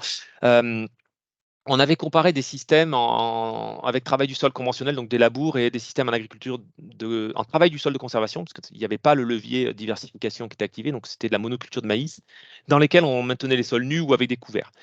Et on s'est rendu compte, donc là je ne présente pas le détail de tout, mais qu'on avait sur plusieurs années de suivi, 4 ans de suivi, des effets positifs du travail du sol avec une réduction sensible des pertes en non-labour dans le cadre de l'étude qu'on étudiait. Alors je mets un petit garde-fou, attention, ce n'est pas systématique dans les systèmes, notamment de semi-direct. On peut avoir des fuites plus importantes parce qu'on a justement une connectivité de la macroporosité qui est plus forte. Donc, si on active des écoulements dans les macropores, les pesticides peuvent s'en aller. Là, on avait des effets plutôt positifs, mais variables suivant les années. Alors que les effets découverts étaient bien plus marqués, sauf une année que j'ai précisé là, dans laquelle en fait, on avait une très faible biomasse de couverts inférieure à 500 kg, alors qu'habituellement, on dépassait les 2 tonnes, voire les 4 tonnes de couverts. Et donc, on a fait un effet indirect. Donc, les couverts semblent atténuer les risques de transfert. Et l'explication de tout cela, il y en a plusieurs. C'est déjà que la présence des couverts va augmenter la rétention des molécules, donc par le mulch ou les résidus qui vont se décomposer, on va augmenter la rétention et donc l'accrochage des pesticides sur les composés. Puis il y a un autre effet qui est intéressant, que je vais vous montrer un petit peu en exclusivité, puisqu'on est en train de traiter les données.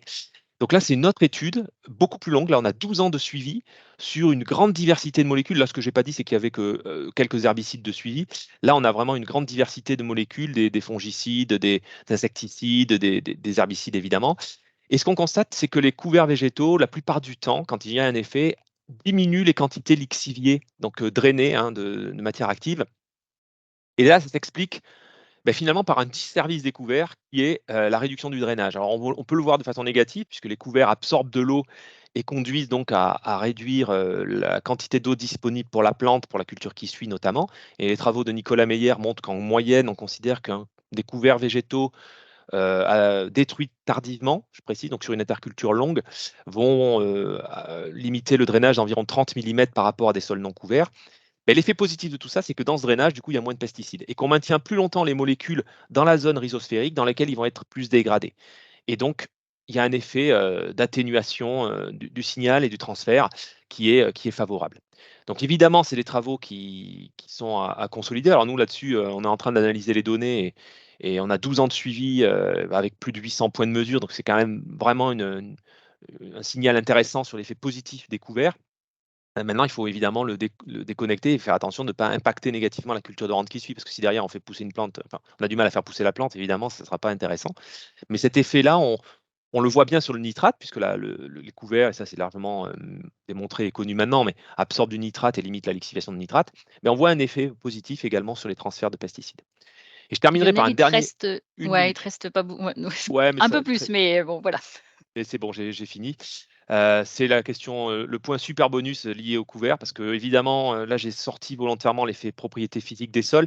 Ici, je vous montre un suivi, donc 3 ans d'expérimentation sur des dispositifs où on voulait basculer violemment de système labour maïs en 2012, il était labouré encore régulièrement, à du semi-direct. Donc du jour au lendemain, on a basculé le système en semi-direct et on s'est dit, est-ce que les couverts permettent d'accompagner la transition des propriétés des sols quand on est un peu extrême et qu'on bascule d'un système régulièrement travaillé vers du semi-direct. Donc c'était volontaire. Je ne rentre pas dans les détails de tous les couverts que l'on a testés, il y en avait plein. Je vais juste vous illustrer ce que ça a généré. Donc, vous avez ici la productivité du maïs. Donc, en 2012, on visait 120 quintaux de maïs, donc vous voyez, on y est quasiment. Et comme il n'y avait pas de différence entre nos modalités, on se constate que le milieu répondait de façon très homogène, très peu de variabilité entre les différentes parcelles qu'on a suivies. Et dès qu'on engage la phase semi-directe, donc sur 2013-2014, on voit une hétérogénéité de la production de biomasse avec côté non labour, semi-direct, pardon, sol nu en noir ici, c'est le premier, un effondrement de la production que l'on constate dans certains mélanges de couverts. Ici, c'est des raies gras trèfles associés en couvert dans le maïs, alors que d'autres couverts vont générer tout de suite des effets positifs et de maintien de la productivité. Donc, c'est notamment des mélanges à base de quelques crucifères ou de févrole pur, notamment, ou de mélange vesse-avoine avec une variabilité un peu plus forte sur ce dernier couvert. Tout ça pour dire que les couverts peuvent accompagner aussi la transition de propriété de façon très significative. Je passe dans les détails, mais on a fait des mesures telles que celles qu'Océane a indiquées sur la qualité de la structure des sols. Et là, on a bien vu que les couverts favorisaient la structuration. Et quand on a un système où il y a encore peu de vers de terre, encore peu d'activité biologique au sens de la macrofaune du sol qui est présente, les couverts sont une vraie aide et un vrai allié pour la transition. Donc si je termine sur la dernière question, c'est OK, je n'ai pas parlé trop de mélange, donc du coup on mélange ou on ne mélange pas. Ben, dernière petite question, pardon, si on a le temps, sinon je peux la passer. Mais les effets découverts en mélange sur les propriétés physiques des sols, selon votre expérience, ils ont tendance à améliorer les propriétés physiques par rapport à des couverts purs. Ils ont les mêmes effets que les couverts purs. Ils sont moins efficaces que les couverts purs ou vous n'avez pas d'expérience sur ce sujet pour vous prononcer. Je vous laisse 2 minutes et puis je finis. De toute façon, c'est ma conclusion. Et donc, on voit que les mélanges largement l'emportent, écrasent toute la concurrence. Et c'est là que c'est vachement intéressant pour nous parce que contrairement à ce qu'on voit dans la recherche, aucun effet des mélanges sur les propriétés quand on regarde toute la littérature par rapport à des couverts purs, à biomasse équivalente, je précise, et c'est peut-être là que les mélanges viennent jouer, c'est qu'ils viennent stabiliser la production de biomasse. Mais si on regarde à biomasse équivalente, les mélanges n'ont pas d'effet spécifique sur la plupart des propriétés physiques des sols. Donc, c'est aussi un point qui est intéressant de confronter aux praticiens. Voilà. Mais il y a encore évidemment des travaux à faire là-dessus. Et je termine en montrant que sur Toulouse, on travaille cette question et que l'on voit sur l'aspect pénétrométrie, donc ici c'est la résistance du sol à la pénétration et ici c'est l'infiltration de l'eau dans les sols, que par rapport à du sol nu, les couverts ont déjà des effets positifs, donc ça on vient de le dire, ils diminuent la résistance du sol à la pénétration par rapport au sol nu que vous avez là, ils augmentent les capacités d'infiltration par rapport au sol nu, et on a une petite tendance à avoir des effets positifs des mélanges entre des couverts mono, bi ou trispécifiques, mais c'est encore, vous voyez, c'est non significatif entre eux, donc ça rejoint bien les travaux déjà publiés. Donc voilà, on est plutôt à se dire c'est parce qu'on stabilise la production globale de biomasse et que c'est la biomasse qui est le driver de l'amélioration des propriétés physiques des sols. Et donc évidemment, c'est des travaux à continuer. Voilà. Et donc ma conclusion, c'est celle-ci, hein. On a vu qu'on avait des effets positifs sur la protection, des effets plus mitigés sur la stabilité structurelle et le compactage, des effets très positifs sur l'infiltration et le ruissellement, un peu moins sur la rétention d'eau, contrairement aux idées que vous avez pu faire remonter. Sur les pesticides, on est encore au début de l'histoire. Je vous remercie pour votre attention. Et je te coupe mon partage. Eh ben, merci beaucoup Lionel. Du coup, on va passer à la première, séquence de questions-réponses. Alors comme on a pris un peu de retard, pas beaucoup, mais du coup Océane en fait a déjà répondu aux questions qui la concernaient dans le chat, donc on vous propose de vous y reporter. Voilà, ce qui n'empêche pas si vous avez d'autres questions, n'hésitez pas à les mettre dans la partie conversation. Et du coup, Lionel, tu avais quelques questions ou remarques. Donc une première question, c'était de savoir si l'atténuation de l'énergie cinétique de la goutte d'eau est proportionnelle à la masse du couvert? Alors, indirectement, en fait, c'est proportionnel à la surface du sol couverte, qui dépend souvent de la biomasse produite, mais pas tout le temps. En fait, il vaut mieux avoir des fois des couverts qui sont, pas forcément très, importants en masse, mais qui couvrent vraiment le sol, hein. C'est vraiment cet effet-là, parce que dès les premiers, allez dire, dès que vous avez une plante qui fait quelques centimètres, l'atténuation est déjà très, très forte. Vous avez 90, j'ai regardé quelques travaux, 95 de l'énergie cinétique qui est atténuée par une plante qui fait 1,5 cm ou 2 cm dans les études qui avaient été présentées. Donc, elle n'a pas forcément besoin d'être très grande, mais elle a besoin de bien couvrir. Or, très souvent, c'est lié. Donc, c'est pas direct, si je peux m'exprimer, voilà, c'est et du coup, c'est là que les mélanges peuvent avoir un effet aussi, parce qu'on va avoir des complémentarités d'occupation de l'espace et finalement, un sol qui est vraiment couvert, quoi. C'est ça le plus important. Ah, je t'entends pas, Céline. Pardon. Ouais, Ouais. excuse-moi, j'avais coupé le micro. Ben, en lien, un sol 100 couvert tondu est aussi efficace qu'un même couvert non tondu? C'est une question.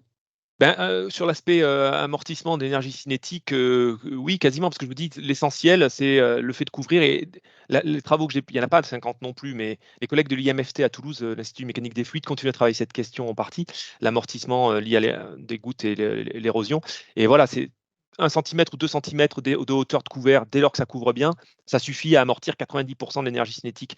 Donc, j'allais dire, oui, le couvert tondu peut avoir cet effet positif, oui. OK. Après, tu as une, question, enfin une confirmation qui t'est demandée par Sébastien. On annonce une protection en plein été très intéressante de -10 degrés. Est-ce que tu confirmes ou pas? Alors, je serais très embêté de donner la température parce que déjà, ça suit la température thermique. C'est-à-dire que, la température de l'air, pardon. Donc il y a un effet de tampon, mais quand on a des températures de l'air qui montent, à, 40, voire plus comme on a pu l'avoir, voire même 50 degrés en plein soleil, je ne sais pas si on maintient toujours le -10. On a vu des écarts de ce type-là entre -8 et -10, mais dans des gammes de températures qui étaient, un peu plus normales. Donc sur des températures très élevées, on aura un effet, mais je ne sais pas quel sera le niveau parce qu'on affecte quand même le fonctionnement de la plante. C'est-à-dire que le couvert présent à 45 ou 50 degrés, il commence à subir des stress très, très forts lui aussi. Il est pas, voilà. Donc ça va être positif, mais je ne serais pas m'avancer sur un chiffre. Nous, on a pu voir des -5, -6 très régulièrement en juin, juillet sur des couverts et du maïs dans un couvert. Donc, voilà, des effets positifs, notamment par exemple quand on a des maïs au premier stade, s'il y a des fortes chaleurs, on peut avoir un effet intéressant. Après en pleine floraison du maïs, il est trop grand de toute façon là pour que le couvert joue beaucoup. C'est lui qui intercepte. Alors toujours, en lien avec, température eau là, la rétention en eau à l'échelle de l'année est-elle améliorée grâce à la meilleure infiltration de l'eau dans les sols? Alors ça, c'est une vraie grosse question, on pourrait faire un webinaire là-dessus. Donc je vous ai montré la taille du réservoir utilisable, elle augmente pas tant que ça en lien avec les couverts, mais 2 à 4 c'est déjà pas si mal. C'est déjà, ça va dans le bon sens. Et puis le diable est dans les détails sur tout cela. Donc très souvent, on me disait: «On double la taille du RU». En fait, je pense que les agriculteurs et parfois les conseillers, quand ils appréhendent ça, ils le voient de façon globale. Et ce qui se passe, c'est qu'on augmente un peu la taille de ce réservoir utilisable de 2 à 4%. Si on le combine à du semi-direct ou autre, on va l'augmenter un chouïa plus, on peut aller jusqu'à 10%. Mais surtout, on augmente la fréquence de fonctionnement de ce réservoir utilisable, la vidange et le remplissage, par des propriétés qui sont plus stables et une meilleure valorisation des eaux de pluie, voire d'irrigation. Et donc finalement, à l'échelle d'une saison culturale, il est fort probable que ça se chiffre à plusieurs dizaines de millimètres. Ça fait partie des pistes que l'on a, nous, sur suite de projets, c'est d'aller quantifier un petit peu ça. Mais en tout cas, voilà, ça ne joue pas que de 2 à 5%. C'est plus que proportionnel à cette augmentation de taille de RU, parce que c'est dynamique dans le temps et qu'effectivement, on remplit mieux ce réservoir utilisable et la plante le valorise mieux. Je ne sais pas si j'ai été clair, mais il faut bien voir que c'est deux choses différentes. Il y a la taille du RU et son mode de fonctionnement. Et donc en lien, est-ce que la rétention en eau n'est pas améliorée par l'apport de matière organique via les couverts? Eh ben si, un petit peu, mais alors là, pour le coup, c'est très, très discuté. Il y a vraiment, pas consensus là-dessus. L'effet du carbone, hein, pour faire simple, sur la rétention d'eau, on l'a longtemps vu comme étant, la panacée. C'est-à-dire, si on a beaucoup, beaucoup de carbone, on augmente beaucoup la RU. Ça l'augmente, mais pas dans les proportions qu'on imaginait. Par contre, ça augmente la taille du RU, hein, je précise, mais pas dans les proportions qu'on imaginait. Par contre, ça joue sur le mode de fonctionnement. Ce réservoir utilisable est beaucoup plus stable dans le temps et il se remplit et se vidange mieux. Donc finalement, évidemment, ça va dans le bon sens. C'est simplement qu'on ne joue pas sur la quantité de millimètres qu'on peut stocker et qu'on joue sur la fréquence de remplissage. Alors, après des questions par rapport aux racines, il y en avait 2. Donc Océane a répondu en partie là, si mettre des radis restructurateurs n'avait aucun intérêt. Et une autre question aussi en lien avec les racines. Grâce au couvert, les racines vont-elles aller prospecter le sol plus profondément et peuvent-elles, capter plus d'eau? Alors, ça, c'est une bonne question. Alors, il faut savoir que la plupart des couverts végétaux ont quand même des systèmes racinaires, quand ils sont annuels, hein, ont quand même des systèmes racinaires qui vont, peu profondément ou moyennement profondément. Ceux qui ont des effets sur la captation d'eau en profondeur, c'est la févrole, par exemple. Nous, on a des différents. Par exemple, au sein de légumineuses, entre une veste et une févrole, on n'aura pas du tout la même capacité à aller prospecter de l'eau en profondeur. Et ce qui d'ailleurs peut être un disservice juste là-dessus, c'est que nous, la févrole, on voyait des effets d'assèchement, mais sur 30 à 70 ou 80 cm de profondeur qu'on ne voyait pas avec d'autres couverts. Et donc, on peut se dire, bah, c'est humide en surface derrière la févrole, mais en fait, elle a vidé le réservoir en dessous. Donc oui, elles peuvent aller chercher de l'eau plus en profondeur, mais ça peut être un disservice. Et la plupart des graminées, la plupart des crucifères, pas toutes, ça va dépendre des crucifères, mais prospectent vraiment les 15-20 premiers centimètres principalement, sur la durée de cycle qu'on vise, hein. Alors après, on a une autre question sur, savoir si a-t-on une idée de la restitution en humus d'un couvert produisant de 3 à 6 tonnes hectares, de matière sèche? Ou une idée de l'ISMO et du pourcentage de matière organique, d'un couvert au moment de sa destruction? Alors, on a les idées sur tout ça, ça serait long, mais je renvoie vraiment vers la présentation de Sébastien Minette sur Merci, parce il y a tout, enfin, il y a des éléments sur la quantité de carbone restituée, donc vous aurez toutes ces infos en lien avec la biomasse produite. Je pense que vous pouvez peut-être remettre le lien aussi vers Merci pour celles et ceux qui sont intéressés. Et sur l'ISMO, donc pour ceux qui ne connaissent pas, c'est un indicateur de stabilité donc des matières organiques qui est aujourd'hui couramment utilisé pour les qualifier. Donc on a des valeurs d'ISMO effectivement pour les couverts, mais comme c'est très variable en fonction des types de couverts, dès lors que le couvert est un mélange de la proportion de légumineuses ou autre, voilà, je ne détaille pas, mais on peut fournir des informations là-dessus, ouais. OK. Et alors après, il y a une question, mais que tu regarderas peut-être plutôt dans le chat parce qu'il y a un graphe associé sur, l'atténuation du ruissellement, pour des résidus ou couverts allant de 0 à 4 tonnes hectares. Donc là, je te propose, de répondre en direct dans le chat et parce qu'on va passer à la séquence de Nicolas, vu il est l'heure. Voilà, donc s'il y a d'autres questions, n'hésitez pas à les poser, on regardera dans la mesure du possible d'y répondre directement dans la conversation. Merci Merci donc beaucoup. beaucoup, à Océane et à Lionel pour vos interventions, pour cette première partie. Et donc on vous propose de passer à la deuxième partie du webinaire, qui est donc la partie sur la mécanisation avec un focus implantation et destruction des couverts. Et donc, je laisse la parole à Nicolas Figeac qui, bah, du coup, tu prends la suite et je te laisse partager, l'écran et te présenter. Ok, merci beaucoup. Tout le monde entend, c'est bon? Donc, bonjour à tous et à toutes. Donc, moi, je suis Nicolas Figeac de la Fédération d'ICUMA des Charentes. Donc, depuis 12 ans sur les Charentes et 13 dans le réseau CUMA. Donc là, je vais aborder une partie sur la mécanisation avec ma casquette conseiller agroéquipement, parce que je suis aussi une autre partie au niveau de la fédération des CUMA, sur la partie financement et accompagnement des CUMA. Donc voilà, là, tout ce que je vais vous aborder, en fait, c'est issu de nombreux essais ou suivis de groupes. On a 6 ou 7 groupes de développement qu'on suit depuis des années, que ce soit grande culture ou viticulture. Donc là, j'ai essayé d'avoir un diaporama qui puisse répondre un peu à tout le monde. Donc, on va aborder plusieurs sujets avant de parler purement matériel. Donc, la partie semis, comment l'aborder, la partie destruction, quelques itinéraires possibles. Voilà, ça c'est ce qui avait été demandé pour vous donner un petit peu des notions de ce qu'on voit un petit peu sur le terrain. Ensuite, on abordera la partie des outils avec un détail sur les différents types d'outils, semoirs, outils de destruction. Bon, j'ai mis vos questions, mais vous inquiétez pas, il y aura des questions en fait au fur et à mesure, comme vous avez pu voir dans les 2 présentations précédentes. Donc, Nicolas, au niveau... on Oui. voit pas ton écran. Je pensais que tu n'avais pas commencé le partage, mais on... Moi, tu fais bien de me le dire.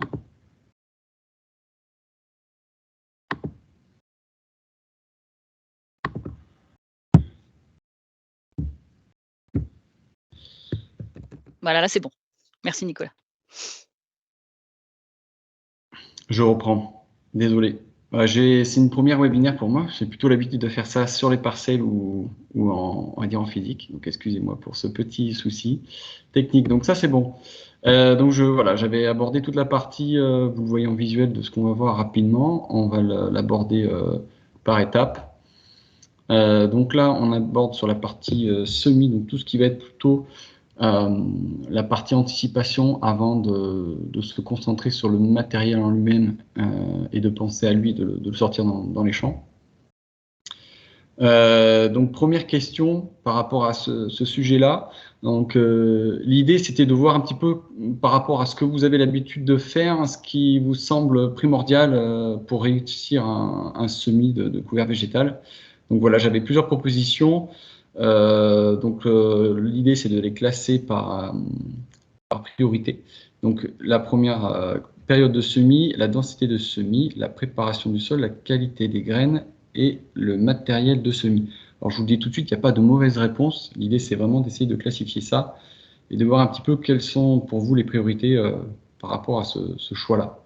Voilà, vous avez compris, vous mettez celle que vous abordez systématiquement le plus haut dans la liste, et puis vous bougez donc soit avec les flèches à droite, soit en cliquant en fait directement sur la ligne et en la bougeant. Donc là en premier, donc ce que vous évoquez le plus souvent, la période de semis, la préparation du sol, et en dernier la partie matérielle.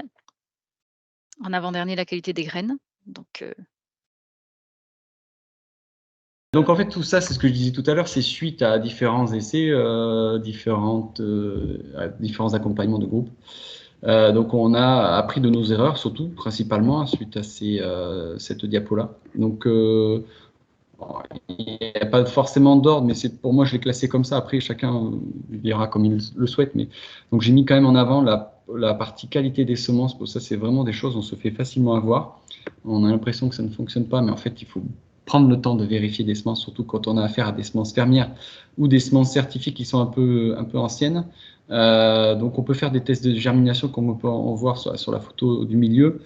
Bien sûr vérifier qu'elles soient sans maladie et idéalement qu'elles soient propres, surtout pour faciliter le passage dans les semoirs, mais ça simplifie aussi beaucoup de choses, dont notamment il y avait une image là, sur un trieur de graines dans une CUMA. Bon après j'avais noté, intégré la notion de semences fermières dans la rotation pour les personnes plus avancées qui aimeraient bien être autonomes sur les semences, parce que c'est un gros sujet qu'on abordera peut-être une prochaine fois. Voilà, donc là l'idée c'était, j'avais mis ça, le couvert était intégré comme une culture à part entière, c'est quelque chose que j'insiste lourdement, parce que voilà, c'est ce que je dis, on a des fois eu tendance à négliger un petit peu sa préparation, et c'est là où on fait les premières erreurs à vouloir travailler de façon un petit peu bâclée. Ensuite, il y avait la notion d'anticiper le semis, plutôt dans la notion de date de semis. Voilà, l'objectif tout ce qu'on peut avoir, voilà, suivant la date, quel que soit l'objectif souhaité, c'est d'avoir quand même une biomasse qui soit le plus tôt possible avant l'hiver ou la culture suivante si on est sur une interculture courte. Bien sûr, adapter la compatibilité des espèces aux dates de semis et aux cultures suivantes, ça c'est un énorme point que même j'aurais pu mettre avec la qualité des semences, parce que ça on le voit encore aujourd'hui. On a beaucoup de mal à travailler avec les fournisseurs sur avoir des espèces adéquates. Là, il y a énormément de boulot là-dessus. Et bien sûr, le semis diversifié dense, on l'a abordé, enfin vous l'avez abordé tout à l'heure, que ce soit Océane et Lionel, ils l'ont bien abordé. Moi, je valide et je rajoute une couche là-dessus sur la diversité avec les différentes espèces et la densité, voilà, pour bien sûr toujours avoir cette biomasse le plus tôt possible et d'avoir un sol couvert le plus rapidement possible. Et bien sûr, donc ça, enfin, j'ai mis ça, être prêt pour semer avant la pluie. Alors ça peut paraître marrant, mais voilà, l'idée c'est d'avoir anticipé tous ces points-là et il n'y a plus qu'à sortir le semoir. On n'a plus à se poser ces questions-là et généralement ça prend du temps, donc c'est des notions de quelques mois avant, surtout la notion d'avoir accès aux semences où ça peut prendre du temps. Ensuite, une fois qu'on a fait ça, on peut se pencher sur le matériel qu'on a disponible. Je l'ai mis volontairement à la fin parce que moi, souvent, j'avais trop tendance à entendre on n'arrive pas à faire des couverts parce qu'on n'a pas le bon matériel. Alors ça, pour moi, souvent, c'est des fausses bonnes excuses. Alors, on peut avoir des matériels qui ne sont pas ultra bien adaptés, mais j'estime qu'on peut débuter avec le matériel qu'on a sous la main. Après, petit à petit, on peut le faire évoluer, mais dans un premier temps, on vérifie ce qu'on a. Donc, on vérifie ce matériel-là et on vérifie s'il est adapté aux espèces. Alors, ça peut paraître aberrant, mais il y a plusieurs choses à vérifier. La notion de trémie, je vais aller ensemble. Un trémie distribution, pour moi, ça va ensemble. Si on peut passer des mélanges, des grosses ou des petites graines, à vérifier notamment les distributeurs. Parfois, on peut en avoir plusieurs. Des fois, on n'a pas le bon. On peut faire des erreurs, soit en cassant des graines, ou soit en surdosant avec des mauvais distributeurs. Regardez les notions de descente aussi, tout ce qui va amener en fait la graine jusqu'au sol ou dans l'élément semeur, parce qu'il peut y avoir des fois des soucis liés à des plis ou des fois des grosses graines qui ont tendance à pas bien passer dans certaines tuyauteries qui sont sous-dimensionnées. Et bien sûr, vérifier si le matériel qu'on a sous la main, il pourra être adapté aux conditions de travail, donc le sol dans son ensemble, les conditions, on va dire, du sol, les résidus en place de la culture ou des adventices, et les conditions météo. Là-dessus, voilà, il y a un lien utile sur une documentation que j'avais fait, enfin, c'était des panneaux assez visibles, où il y a un peu plus de détails par rapport à cette utilisation des semoirs. Ensuite, comment implanter donc la préparation du sol qui est importante, ça c'est pareil, voilà, c'est des choses, ce que je disais tout à l'heure, dans la notion d'intégrer le couvert comme une culture à part entière, il faut vraiment le raisonner comme si on allait semer une culture de rente. Là, il ne faut vraiment pas négliger là-dessus. Donc, idéalement, toujours, on entend souvent, mais c'est vrai, valoriser l'humidité résiduelle au possible. Voilà, limiter les passages répétés d'outils de préparation du sol. Je vois trop souvent là, des déchaumages répétés qui ne sont pas forcément utiles. Attention aussi, en lien avec ça, l'effet fausse semis. Donc, parfois, on a tendance à faire l'effet inverse de ne pas vouloir travailler le sol et on a tendance à faire un déchaumage trop près de la période de semis. Au final, on fait lever le couvert et toutes les graines qui sont en stock dans le sol. Donc, ça concurrence directement le couvert qu'on a mis en place et donc déjà, on se met un handicap dès le départ. Donc ça, c'est pareil, c'est suite à des erreurs qu'on a pu faire, à faire des préparations du sol trop près des semis. Préparer le passage du semoir direct. Alors le semoir direct, on a tendance à dire, c'est bon, on sort le semoir, il va faire le job. C'est une fausse bonne idée. C'est surtout valable en vigne, où on a toujours cet effet, alors je pars pour les vignes charentaises qui sont assez larges, avec un effet un peu bombé au milieu, où là, parfois, il vaut mieux travailler un sol sur une première année pour un petit peu le mettre à plat avant de passer un outil direct pour faciliter un petit peu le dépôt de la graine.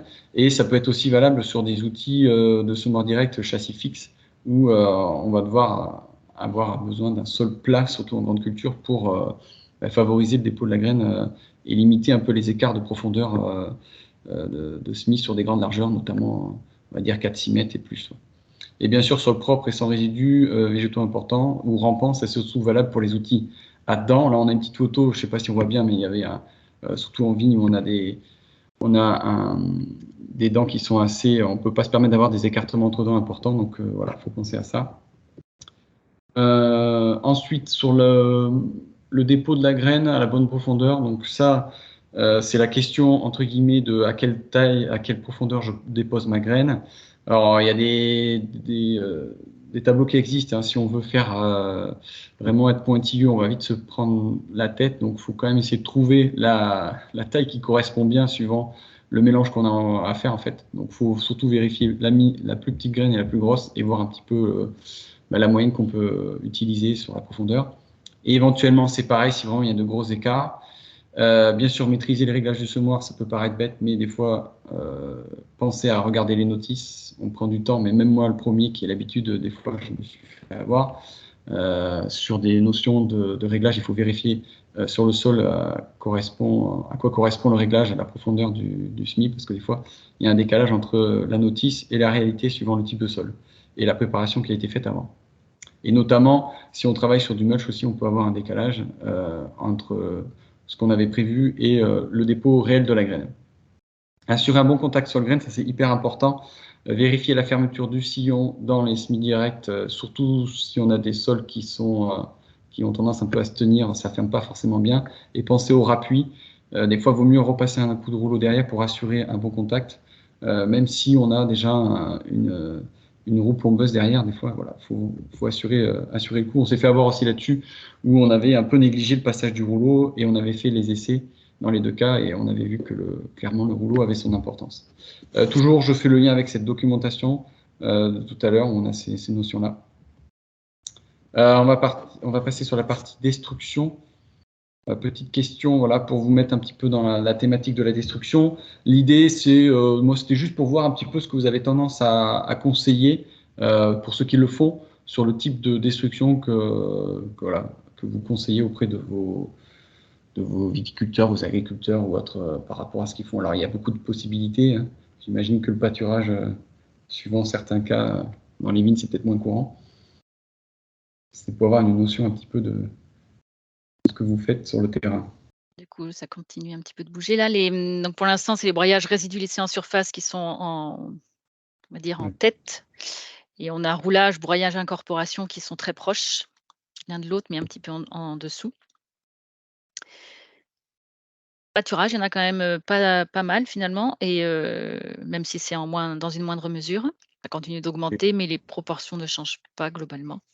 Donc tu as dit la majorité pour plutôt du broyage avec de l'incorporation éventuellement. Ok, bon, c'est que j'arrive pas. Alors c'est le broyage résidu laissé en surface qui gagne. Voilà. Ok. Bon, là c'est pareil, il n'y a pas de bonne ou mauvaise réponse. C'était pour avoir un petit peu une vision de ce que vous avez tendance à faire. Ok. Donc là, la notion de la destruction. Alors moi, j'aime pas trop ce terme destruction. J'aime bien dire gestion, mais ça parle pas à tout le monde. Parce qu'on ne détruit pas toujours le couvert. L'idée, c'est des fois aussi de vouloir le laisser sur place. Là, voilà, l'idée, c'est, je parle bien sûr en général, que ce soit viticulture, grande culture. Par rapport à ce qu'on a l'habitude d'accompagner, puis ce qu'on voit aussi sur le terrain, clairement, j'ai classifié en trois types d'objectifs, on va dire de pratiques, si je puis dire. Donc le premier, c'est plutôt une couverture du sol. Donc l'idée, c'est de ne pas aller perturber le sol, quel qu'il soit. Donc pas de passage d'outils de travail du sol, ou alors le strict minimum. Donc là, l'idée, c'est d'avoir une valorisation au maximal du couvert et souvent sur du long terme. Ensuite, deuxième pratique, c'est une dégradation plutôt, on va dire, rapide, à chercher à avoir un effet mulch. Alors l'idée, c'est d'avoir plutôt un mélange un petit peu avec une surface du sol assez moindre et le couvert. L'idée, c'est voilà, de valoriser quand même le couvert, mais de pouvoir assurer un petit peu sa destruction en allant chercher un petit peu les premiers centimètres des racines. Et la dernière, qui est la destruction, on va dire, assez rapide. Et là, on n'a pas de notion de préservation du sol. On va aller chercher à détruire correctement et idéalement à 100% le couvert, où on va limiter un petit peu sa valorisation. Au niveau de la date de destruction, alors là, je vais décevoir beaucoup de monde parce que je ne donne pas des dates, ça serait trop facile. Donc bien sûr, voilà, ce qu'il faut avoir en tête, c'est de définir en fonction de la culture en place. Alors quand je dis culture en place, c'est surtout par rapport à la vigne. ou de la culture suivante, donc ça par rapport aux grandes cultures. Donc sur la vigne, on va bien sûr limiter la concurrence liée directement à la vigne, et l'idée aussi c'est de détruire correctement le couvert. On va voir pourquoi après. La grande culture, se laisser le temps d'assainir le sol avant le semis suivant, ou travailler en direct en réduisant la perturbation du sol. Alors là, ce que ça veut dire, c'est faut avoir en tête on va mettre une culture en place suivante, donc faut pas se rater entre guillemets, donc faut vraiment avoir ce délai-là. Mais aussi, il y a la possibilité de travailler en direct. Donc, dans ce cas-là, on va pouvoir potentiellement laisser le couvert le plus longtemps possible. Intégrer l'incidence possible face au gel de la vigne. Alors ça, je l'ai mis, je me tire un peu peut-être une balle dans le pied parce qu'on verra s'il y a des questions par rapport à ça. Aujourd'hui, il y en a déjà eu une question dans le chat et super. Océane a apporté une réponse. Voilà, déjà. Donc, sa réponse. Moi, ma réponse, c'est qu'il n'y a pas forcément de gros... Enfin, c'est difficile aujourd'hui de définir s'il y a une incidence ou non. On verra après ce qu'Océane a dit.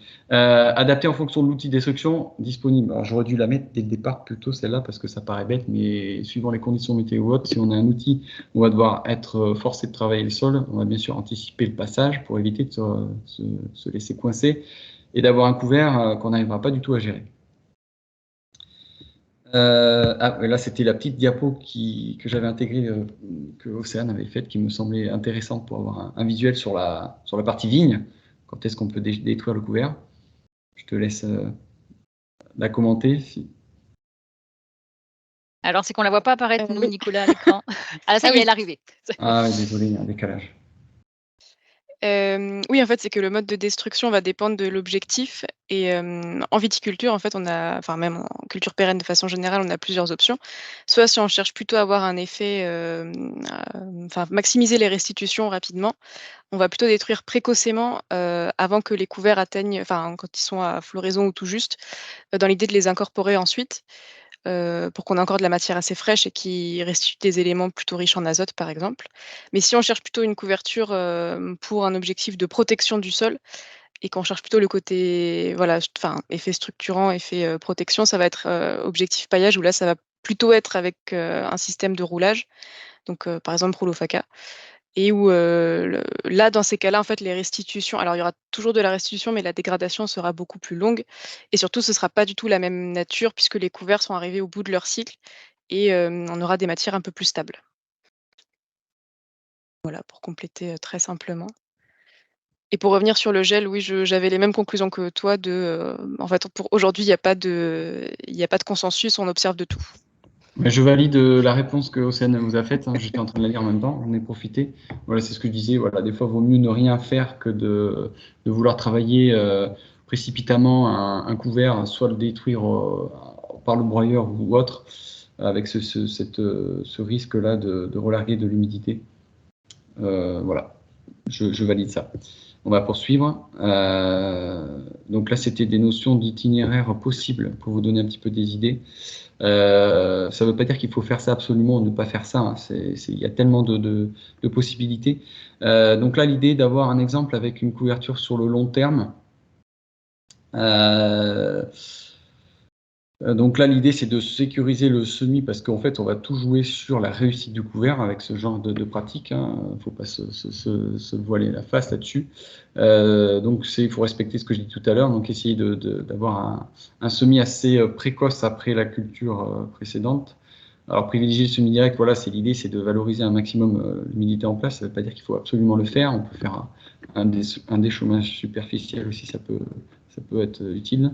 Varier les espèces, donc ça c'est ce que je disais tout à l'heure, d'avoir une multitude d'espèces et privilégier des espèces qui soient adaptées quand même sur le long terme, voilà, qui vont tenir dans la durée jusqu'à la destruction. Et au niveau de la destruction, donc ça sera plutôt une destruction de type tardive, avec notamment des rouleaux, on les abordera après à la fin. Donc concernant la vigne, l'idée c'est de pratiquer, ça répond à ce qu'on a vu là il y a 2 secondes, la diapo d'avant. Donc le mois de mai maximal, donc pour limiter un peu la concurrence sur la vigne, parce que il peut y avoir des impacts, et répéter les passages combinés. Donc ça c'est l'avantage du rouleau dans la vigne quand on peut se le permettre, parce qu'un passage potentiellement ne sera pas suffisant. Et sur la partie grande culture, combiner le semis à la culture suivante. et sécurisé par un désherbage chimique. Alors ça me fait plaisir que Lionel ait abordé la partie des pesticides parce que je l'aborde aussi. Là, c'est vraiment dans le cas où on a affaire à des fervents de l'agriculture de conservation des sols, où aujourd'hui, moi je le dis ouvertement, ils ont peu de solutions. Alors, heureusement qu'ils ont la partie désherbage chimique pour assurer le coup après un passage d'un rouleau, pour être sûr d'avoir détruit correctement le couvert. Donc là, l'idée, voilà, c'est il y a une d'avoir... petite question, et comme c'est vraiment en lien avec ce que tu viens de dire là, par rapport à la concurrence vis-à-vis de la vigne, est-ce que tu peux préciser si c'est concurrence hydrique ou concurrence plus globale, quoi, fertile, enfin voilà. Je dirais global. Alors aujourd'hui, c'est pas mon job d'aller vérifier ça. Moi, c'est plutôt la partie purement mécanique, mais on s'en rend compte après. C'est vraiment une histoire de vigueur de la vigne. On peut s'en rendre compte quand en fait on a des vignes identiques avec des parcelles où il n'y a pas de couvert. On peut se rendre compte, et souvent on a un effet qui se fait un petit peu en décalé. Donc en tant qu'on a le couvert, on se dit hop, c'est bon, la vigne elle me paraît entre guillemets en bon état, mais il peut y avoir un effet en décalé. Alors on va dire, je pense après je sais pas si Océane pourra compléter là-dessus, mais je pense qu'on a tendance à voir visuellement, c'est plutôt un effet hydrique où on arrive à le percevoir visuellement assez facilement. Après sur les autres notions, automatiquement, je pense que le couvert il pompe aussi en même temps, ce qu'il y a dans le sol. Voilà, je sais pas si ça a répondu. Pour reprendre sur la partie de l'itinéraire possible, donc là, voilà, je mettais un petit peu les avantages aussi là-dessus. L'idée, c'était aussi, dans ce cas-là, d'avoir des charges de méca maîtrisées et une structure de sol préservée. Bon, j'avais mis une réglementation en glyphosate, mais c'était pour reprendre les devants, parce que pour pas dire de bêtises. Mais c'est bon, je n'ai pas dit de bêtises, on peut toujours user de ce produit, et notamment en agriculture de conservation des sols, pour détruire le couvert. Donc là, voilà, c'était un objectif de notion de garder un paillage au sol le plus longtemps possible et garder voilà, un enracinement au sol. Couverture du sol sur le court terme. Donc ça, c'est aussi pour répondre à une question, enfin on va dire un constat que je vois souvent dans les Charentes au pluriel. Donc l'idée, c'est d'avoir faire plutôt une interculture courte. Donc là, l'idée, c'est aussi d'avoir un semis précoce pour favoriser la couverture du sol la plus rapide. Vraiment, c'est couvrir le sol. Alors après, en densité, ça, c'est notre problème. Privilégier le semis voilà, direct. Les espèces estivales, donc là c'est ce que je disais tout à l'heure, où on a eu des mauvaises surprises avec les choix d'espèces qui n'étaient pas adaptés sur des cultures courtes. Clairement, il faut travailler sur des espèces purement estivales, parce qu'on ne va pas les laisser longtemps. Destruction, rouleau avant semis, la culture suivante en direct, voilà, dans les cas où il y a des gens qui vont soit ressemer un couvert derrière, bon, souvent ils ne vont pas faire de passage chimique, ou semer une culture par la suite, voilà, pour les faire vendre des ACS, ou l'incorporation rapide, décomposée ou non, lors de la préparation du sol pour la culture suivante. Voilà. Là, l'idée, c'est clairement interculture courte. On a le choix sur les destructions. On peut sécuriser la destruction avec du travail du sol plus ou moins profond. Et on respecte la réglementation en vigueur sur la couverture des sols. Alors, ça peut faire rire, mais c'est des questions qu'on me pose souvent, où on a affaire à des agriculteurs qui veulent respecter le cadre, mais qui ne sont pas forcément encore ultra convaincus par les couverts. Et c'est comme ça qu'on, petit à petit, on arrive à les faire rentrer dedans. Donc, et voilà, il y a cette notion de piège à azote aussi derrière. On va mettre une culture en place intermédiaire pour essayer de récupérer les résidus azotés de la culture précédente, enfin des résultants de la culture précédente. Question pour aborder le thème suivant. Voilà, elle est assez généraliste, hein, cette question-là. C'était juste voilà, comme pour les autres, pour avoir un petit peu, savoir comment vous travaillez. Puis c'est des questions aussi qui se recoupent de ce qu'on a vu tout à l'heure avec que ce soit Océane ou Lionel. Donc désolé, faire des redites. Mais j'ai mis des questions des réponses un petit peu, je ne veux pas dire qui tapent à côté, mais c'est pour voir un petit peu comment vous réagissez. Alors, vous pouvez cocher plusieurs réponses, hein, et donc là, on est vraiment pour les agriculteurs qui débutent dans les couverts. Donc, c'est pour un public un peu particulier, aussi dans l'idée justement de les faire aller sur cette pratique. Et donc, pareil, utiliser l'ascenseur à droite là pour arriver jusqu'aux dernières questions. Ouais, il y a des réponses volontairement qui sont un peu provoques. Bon, ça fait partie de... je ne sais pas si c'est des défauts ou pas, mais voilà, pour titiller un peu les les réflexions? Pour l'instant, on a connaître son sol et rejoindre un groupe en gros Ouais. tiers chacun. Bien. Qui... Bon, après, il y en a, j'ai déjà répondu, je pense, indirectement. Bon, la partie matérielle n'est pas forcément mise en avant. Bon, mais c'est parce que ouais, je l'ai un peu dit aussi tout à l'heure, donc soit vous avez bien écouté, ou soit vous avez déjà bien le truc. Y a-t-il une notion Ouais, ok. Bon, c'était aussi la notion de couvert économique qui m'intéressait. Donc, Voilà. du coup, j'en profite pour les groupes d'agriculteurs, effectivement, dans chaque région. Pensez qu'il y a des appels à projets chaque année pour proposer des groupes d'agriculteurs engagés dans les transitions agroécologiques. Là, JI2E 30 000. Donc, voilà, donc c'est des appels à projets régionaux. Donc, ça peut être l'occasion, effectivement, de fédérer des groupes là-dessus. Ça a été le cas sur plusieurs groupes déjà. Donc, on va passer sur les outils. Je ne sais pas où j'en suis sur le timing. On va essayer de faire vite. Il Là, reste quelques minutes seulement. Ouais, 3, je vais pas vous faire un cours de réglage, ça va être impossible. L'idée, c'est de répertorier un petit peu les outils qui existent sur le marché et de voir un petit peu leurs avantages, leurs inconvénients et dans quelles conditions les utiliser. Sur la partie semoir, la partie directe, on a deux grandes catégories. Alors après, on pourrait affiner les choses, mais on va rester simple. Une partie à disque, une partie à dents. L'avantage de la partie à disque, donc la partie vraiment avantage pénétration et un outil qui est à l'aise dans les couverts végétaux, avec des débris notamment. L'inconvénient qu'on peut avoir, c'est sur la partie vigne où ça fait des outils assez imposants, donc il faut avoir un tracteur adapté devant. Et souvent, c'est des outils avec des investissements importants et de l'entretien, voilà, de la pièce d'usure qui arrive assez rapidement. Les outils à dents, l'avantage, voilà, c'est un outil polyvalent avec quand même une bonne pénétration avec l'évolution des dents qui ont tendance à s'affiner avec le temps.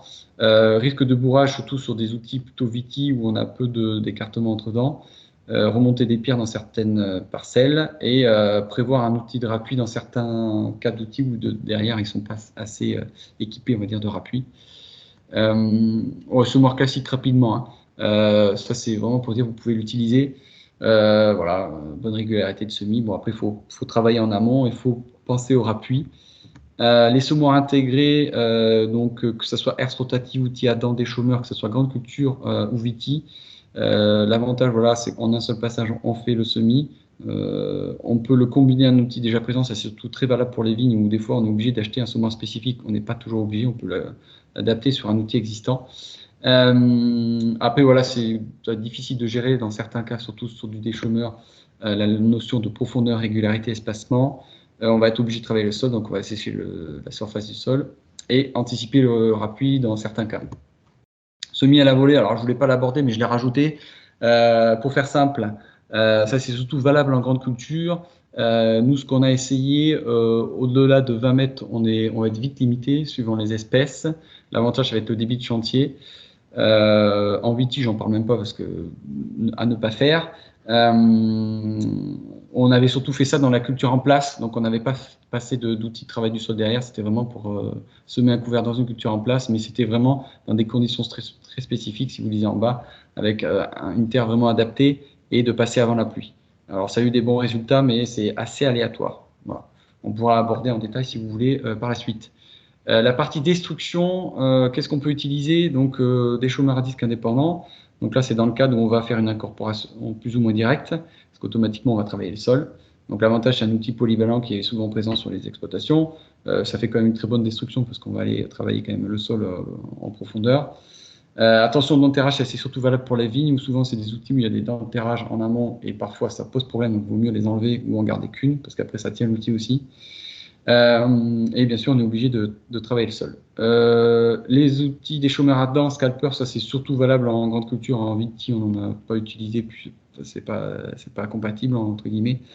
Donc c'est toujours dans l'incorporation directe. L'outil est polyvalent, très bonne destruction parce qu'on va aller vraiment chercher à travailler sur toute la surface du sol avec un effet de scalpage. On peut avoir un risque de bourrage dans certaines conditions. Voilà, sur couvert vivant et peu développé, ça peut être plus adapté en fait. J'ai mis un moins, mais c'est plus. Voilà, enfin, à utiliser plutôt ce couvert vivant et peu adapté, ou à combiner avec un outil frontal pour faciliter son passage, éviter les bourrages. Non adapté à la ligne, obligation de travail du sol. Outil rotatif auto-animé, je vous ai mis des photos, mais en gros, c'est un Dynadrive à droite. Et en dessous, c'est un stellaire, pour ceux que ça parle. En gros, il n'y a pas d'animation par prise de force, c'est par le simple on pose l'outil au sol et on avance. Donc l'idée, c'est d'incorporer de façon moins brutale qu'un déchômeur, donc avoir un effet plutôt mulch. C'est un outil qui peut être polyvalent, il peut être utilisé dans d'autres situations pour déchaumer ou travailler un petit peu le sol. C'est une bonne destruction, mais par contre, dans tous les cas, il faut souvent démultiplier les passages pour avoir une destruction proche de 100%. Et bien sûr, automatiquement, on travaille le sol. Alors de façon moins prononcée que tout à l'heure, mais on travaille le sol. Les outils rotatifs animés par prise de force, les fameux bio-bêches ou les fameux nouveaux outils qui n'en sont pas, en gros, ça reste des rotavators. Incorporation directe, là on va travailler plutôt en profondeur. C'est un outil polyvalent qui peut être utilisé dans d'autres cas de préparation de sol ou autre. C'est une très bonne destruction. Par contre, voilà, le débit de chantier est faible et automatiquement on a un coût énorme et on travaille le sol obligatoirement, mais dans certains cas, quand on est coincé, voilà, ça s'apparente un peu à la destruction de prairies. Ça, j'aime bien le dire parce qu'on a eu des cas où on n'a pas eu le choix que d'utiliser ce genre d'outil avec des couverts très typés graminées. Les broyeurs, alors j'en parle, mais rapidement, dégradation rapide, c'est un outil polyvalent qui est très répandu dans les exploitations. Il faut anticiper son passage, ne serait-ce que si jamais on veut le combiner avec un outil derrière de travail du sol. Donc il y aura certainement un délai avant de passer l'autre outil. Et clairement, il est peu efficace sur le long terme parce qu'on voit la petite photo en bas de la vigne. En fait, c'était un broyeur qui est passé sur un couvert type graminé. Et automatiquement, ça repousse très bien derrière, comme un peu quand on passe la tondeuse sur le gazon de la maison. Les rouleaux. Volontairement, je finis par eux. Donc, les rouleaux dits destructeurs qui sont dans le cas ou pas. Donc là, l'idée, c'est d'avoir une couverture du sol. On ne va pas aller chercher à travailler le sol. C'est quand même un outil spécifique. Donc là, dans le cas, on va être obligé d'investir là-dedans. On peut le combiner dans certains cas, c'est idéal. Surtout en vigne, si on peut. La destruction, j'ai mis plus ou moins volontairement, elle est bonne. Alors, ça dépend en fait des espèces et de leur stade. Là, vous verrez, je fais un lien avec un document. Attention à la configuration de l'outil contact plante. Là, il faut bien vérifier en fait suivant les configurations des outils. On va avoir des outils parfois qui paraissent imposants. On se dit ouais super, il va tout détruire. Des fois, c'est pas vraiment vrai. En fait, il faut bien vérifier comment il se comporte dans le couvert. Faut vérifier en fait que le contact qui est entre la plante et l'outil et le sol soit le plus élevé possible.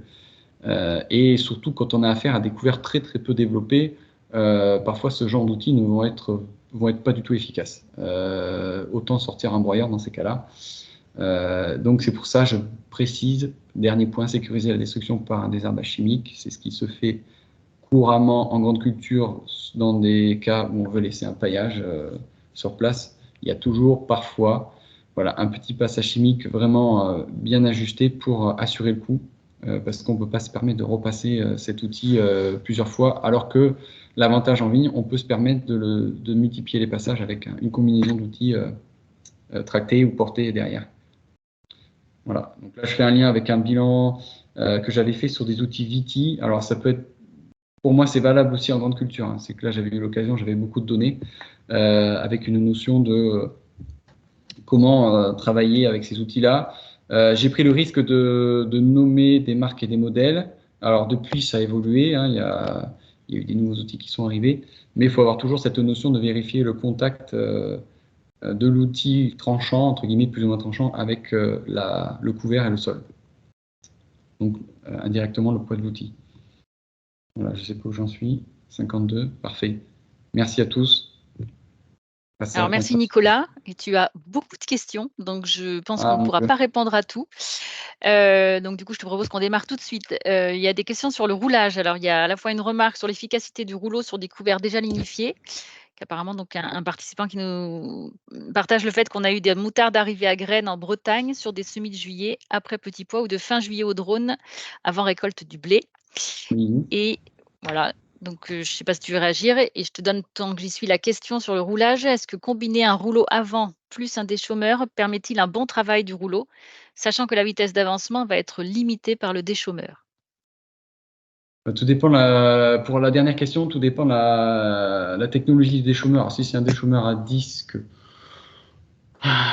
oui, on peut, mais je vois pas trop l'intérêt. Ça dépend de la taille aussi du couvert, quoi. Si c'est un couvert ultra développé, pourquoi pas, ça va faciliter un peu le passage, le disque qui va peut-être trancher un peu plus facilement derrière. Dans tous les cas, le déchaumeur, il va faire le job. Alors, ça va faire plutôt un résultat un peu grossier derrière. Déchaumeur à dents, mais c'est ce que je disais tout à l'heure, hein, quand on a des couverts assez développés, ça facilite quand même le passage de la dent, mais ça résout pas tout suivant les espèces qu'il y a. Si on a des espèces rampantes, on risque d'avoir des phénomènes de bourrage. Et l'autre question par rapport à la moutarde, en fait, je pense qu'il y a 2 réponses à faire à ça. La première, c'est peut-être, est-ce qu'il y a eu une mauvaise décision dans le choix des espèces? Effectivement, ça, je ne l'ai pas précisé, parce que vous l'avez peut-être abordé dans d'autres webinaires, mais il faut bien faire attention à choisir ces espèces pour éviter qu'elles montent à graines en plein milieu du cycle du couvert et qu'elles se répandent en fait sur le sol et après que ça remet en germination pour les années à venir. Le rouleau sur du lignifié, logiquement, ça devrait aller mieux parce que, entre guillemets, la plante elle va être un peu plus cassante. Là où on a le plus de soucis sur les rouleaux, c'est tout ce qui va être graminé ou certaines espèces comme des vesses qui vont être assez raides à fatiguer. Moi, ce que j'avais mis, c'était travailler plutôt sur des graminées au moins stade de floraison jusqu'à épiaison, mais après, c'est compliqué parce que ça fait des couverts. On va travailler des couverts très tardifs, et c'est pas toujours le cas. Ou alors, il faut les mélanger avec des mélanges assez denses pour qu'ils puissent être, entre guillemets, étouffés dans l'ensemble de l'ensemble du couvert, quoi. D'où d'où l'intérêt de diversifier le couvert. Ok, alors après, tu as eu quelques questions sur la partie semis à la volée. Donc, il y a une question sur le fait de savoir quelles espèces sont adaptées au semis à la volée en grande culture. Donc, il y a un participant qui a répondu la févrole pure, donc je te laisse compléter. Et pareil, une question aussi sur les retours sur les semis à la volée en culture pérenne, puisqu'il y a certains arboriculteurs qui le réalisent avec plutôt des réussites, mais en sol libono-sableux. Alors, les semis à la volée, je ne l'ai pas là, mais il faudrait que je regarde. J'avais fait un travail quand on avait fait semis à la volée dans les cultures en place. En fait, on avait adapté les graines de façon à ce qu'elles puissent aller le plus loin possible. Et c'était aussi dans le cadre d'un semis plutôt estival. Donc, de mémoire, on avait mis du tournesol, des radis, du sorgho. On avait mis aussi du sarrasin. Attention au sarrasin. Voilà, l'idée, c'était. Il y avait 2 notions. Il fallait que ça soit adapté à la période, c'est ce que je disais tout à l'heure. Donc là, c'était plutôt estival et adapté à un distributeur d'engrais centrifuge. Moi, j'avais essayé de le régler à 24, mais on n'est pas allé au-delà des 20, ou allez, 21 mètres. Voilà. Après, de la févrole, j'aurais tendance, ça dépend. S'il y a un travail du sol derrière, pourquoi pas? On va l'acheter et puis après, on va l'enfouir. Mais tout dépend de ce qu'on veut faire derrière, quoi. Si on a un travail du sol et qu'on enfouit la graine, je vais dire oui. Mais après, il faut voir jusqu'à où la graine peut aller et la répartition par rapport au mélange. En pur, oui, pourquoi pas, hein. Alors, tu as des questions aussi sur est-ce que tu as des retours sur des espèces de couverts et stades de destruction bien adaptés à la destruction par roulage? Avec un objectif en fait de remplacer le broyage par le roulage, puisque ça utilise moins de fioul et ça prend moins de temps. Oui. Alors, des espèces rapidement, mais ça va être tout ce qui va être légumineuse, crucifères et encore, oui. Oui, alors le plus compliqué, c'est ce que je disais, il faut plutôt retirer les espèces compliquées à détruire. Tout ce qui va être graminé, alors ça dépend lesquelles, mais notamment certaines avoines qui sont assez coriaces. Et cette année, j'ai eu de la surprise avec de la veste qui a été hyper bien implantée et on a eu du mal à la calmer. Il faut démultiplier les passages. Mais après, c'est des espèces qui sont aussi intéressantes, donc il faut trouver des équivalents, peut-être en mettant du seigle ou du triticale, des choses comme ça. Voilà, il faut toujours avoir, hein, mais ça, c'est pas ma partie, mais même si on y travaille indirectement, on va dire l'espèce qu'on aimerait bien mettre et une espèce de remplacement qui est peut-être plus sensible au roulage.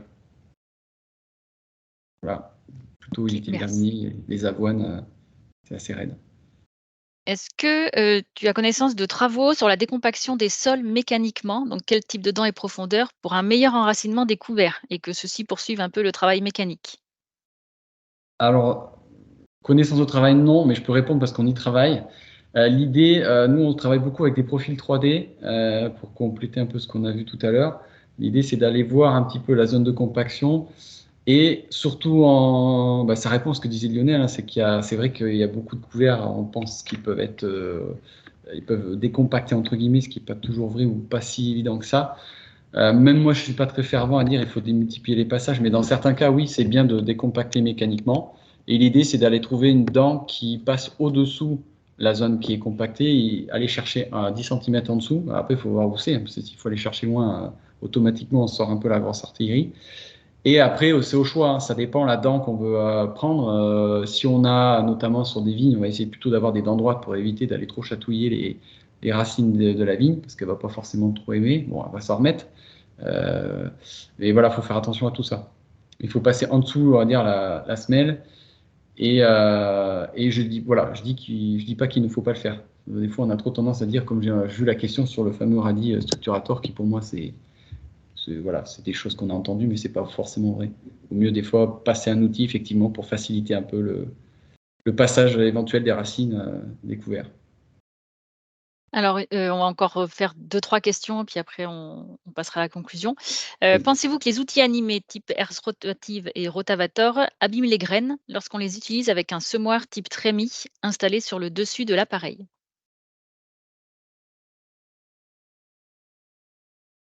C'est Tu veux quoi que je répète? Attends, ouais. Pensez-vous que les outils animés, herse rotative et rotavator, abîment les graines lorsqu'on les utilise avec un semoir type trémie installé sur le dessus de l'appareil? Alors généralement, si le semoir il est bien positionné, on jette la graine dans ce qu'on appelle le flux de terre. Donc vraiment, il y a peu de risques hein, si c'est bien conçu. Généralement, la graine est mélangée dans ce flux-là, il faut bien regarder. Ou après, si ça a été fait de façon artisanale, il faut que la graine soit dans le flux et qu'elle soit avant le passage du rouleau, quoi. Mais qu'il y ait un flux de terre assez important. On avait tendance des fois à les mettre juste trop près du rouleau et c'était pas suffisant dans certains cas s'il y a des graines assez grosses, quoi. OK, après il y avait, hop, je reviens sur une autre question. Je vais la retrouver par rapport aux drones. Que pensez-vous des semis aux drones pour les graines de petite taille? Alors moi, j'en ai volontairement pas fait parce que suite un peu à l'expérience qu'on a fait sur le distributeur centrifuge dans la culture en place, on a toujours tendance, enfin moi, avec l'agronome qui nous accompagne, surdoser. C'est pas qu'il faut surdoser, mais souvent les dosages qui sont conseillés sont un peu faiblards, donc on a tendance à mettre un peu plus de dosage. Donc après, le drone, il est limité avec ça. Faut regarder en fait effectivement sur la petite graine, on va pouvoir se le permettre certainement, mais tout dépend du dosage hectare et tout dépend du débit de chantier et de combien de fois faut aller recharger ton drone. Hein. Enfin, faut calculer en fait. Moi, j'ai toujours cette défaut-là, mais ça c'est lié à notre boulot, c'est de calculer un petit peu le coût hectare que peut nous apporter ce type de technologie. Alors que si on met un distributeur d'engrais ou un semoir à pneumatique, bon, c'est pas courant, mais ça peut des fois être plus simple à mettre en œuvre. Pourquoi pas calculer en fait, tout se calcule, le coût final. Combien on est prêt à mettre pour faire ce type de semis. OK, ensuite, qu'est-ce que tu penses du rouleau Faca? Mauvaise question, désolé. Non, rouleau Faca, c'est trop vaste. Mais j'ai répondu, il faut regarder, enfin, qu'est-ce que je pense. De toute façon, c'est un outil qui est adapté dans le cas où on veut vraiment détruire un couvert plutôt de façon tardive, clairement. Après, on a eu tendance à trop le mettre en avant. C'est pas un outil qui remplace une destruction chimique, ça, faut arrêter de croire à ça. Et clairement, surtout pour répondre à ceux qui sont en vigne, il faut, je pense, que c'est un bon outil adapté à la vigne parce qu'on peut se permettre. Alors là, je parle peut-être trop charentais, mais à le combiner si on peut avec d'autres outils parce qu'il faudra démultiplier les passages. Et si on veut garder un paillage, on va dire, tenu de façon racinaire, si je puis dire ça comme ça, c'est intéressant. Voilà, parce qu'après on teste aussi la technique de fauche du couvert en vigne pour garder, on va dire, une quantité assez importante de matière sur place et de pouvoir, en gros, la détruire en une seule fois. Est-ce que tu as des idées clés pour semer sur un mulch? Semer sur un mulch. Ça dépend de la définition du mulch. Donc, qui dit mulch dit un mélange avec terre mulch. Dessus ou dedans? Je joue sur les mots. Non, là, Alors, sur j'ai on va j'ai dire pas un plus de mulch, précision, ouais. je sais pas si je vais peut-être répondre à côté, hein, désolé, mais plutôt utiliser un outil qui est adapté, plutôt un outil à disque, je dirais, plutôt du disque avec double inclinaison pour éviter de salir le sillon avec le mulch. Parce qu'on va avoir ce risque-là, quoi, de mettre un peu les résidus au fond du sillon. Des dents, parfois, peuvent le faire, mais ça dépend de type de mulch. Une dent très fine avec des écartements assez importants, ça peut fonctionner, mais tout dépend du mulch, hein, des espèces qu'il y a. Et enfin, une dernière question pour le maraîchage bio sur sol léger, à intermédiaire dans les Landes. Le semis à la volée donne de bons résultats, mais variables. Alors pardon, c'est pas une question, mais c'est une remarque, selon les sols. Mais les semoirs à disque grande culture sont très bien aussi. Voilà, est-ce que tu veux commenter cette, remarque pour la partie vraiment, J'ai tu envie de connais? dire, je suis joueur, j'ai dit, ben, essayez des outils à dents. Je sais pas. La dent très fine, avec peu de perturbation du sol. J'en sais rien, non, mais là, il faut voir le contexte, hein. Mais c'est un constat que. Merci de partager ce constat-là.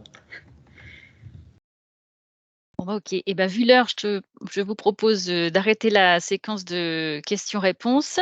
Merci beaucoup, Nicolas pour, ton intervention et puis les réponses aux questions. Donc vous retrouverez, hein, tous les documents qu'a cités Nicolas, là, on les mettra donc en lien, sur la page dédiée au webinaire et bah, pour, conclure ce webinaire, je vous propose de faire le point sur les prochains rendez-vous, puisqu'on a déjà quelques rendez-vous qui se dessinent dans le cadre du projet, sur les zones du projet. Donc vous avez là alors vous pouvez regarder, alors effectivement pour ceux qui sont sur la région Nouvelle-Aquitaine, et Occitanie. Donc il y a des rendez-vous, déjà calés sur les 2 zones viticoles, Gironde et Pyrénées-Orientales. Donc en fait, on est sur des journées, spécifiques aux conseillers pour, vraiment échanger, entre conseillers sur la question des couverts.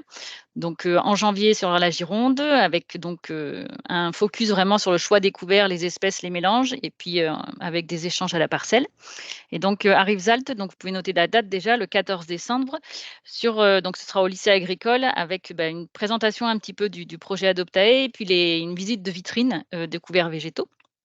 On va retrouver à peu près la même chose dans la zone, Tarn-Aveyron, donc c'est la zone, 7 là, le 6 novembre, donc ça c'est bientôt. Pareil au lycée, agricole de La Roque et sur les zones, donc 4 et 6 là, c'est pareil, il y a des journées qui sont prévues sur décembre et janvier. Donc je vous laisse reprendre connaissance, hein, en fonction de votre localisation.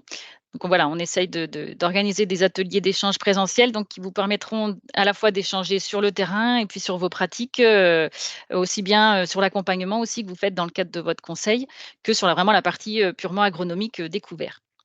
Voilà, donc l'idée, c'est vraiment d'arriver en complément de ces webinaires que nous faisons. Heu, donc pour, mémoire, hein, il reste un dernier webinaire qui sera le jeudi 19 octobre.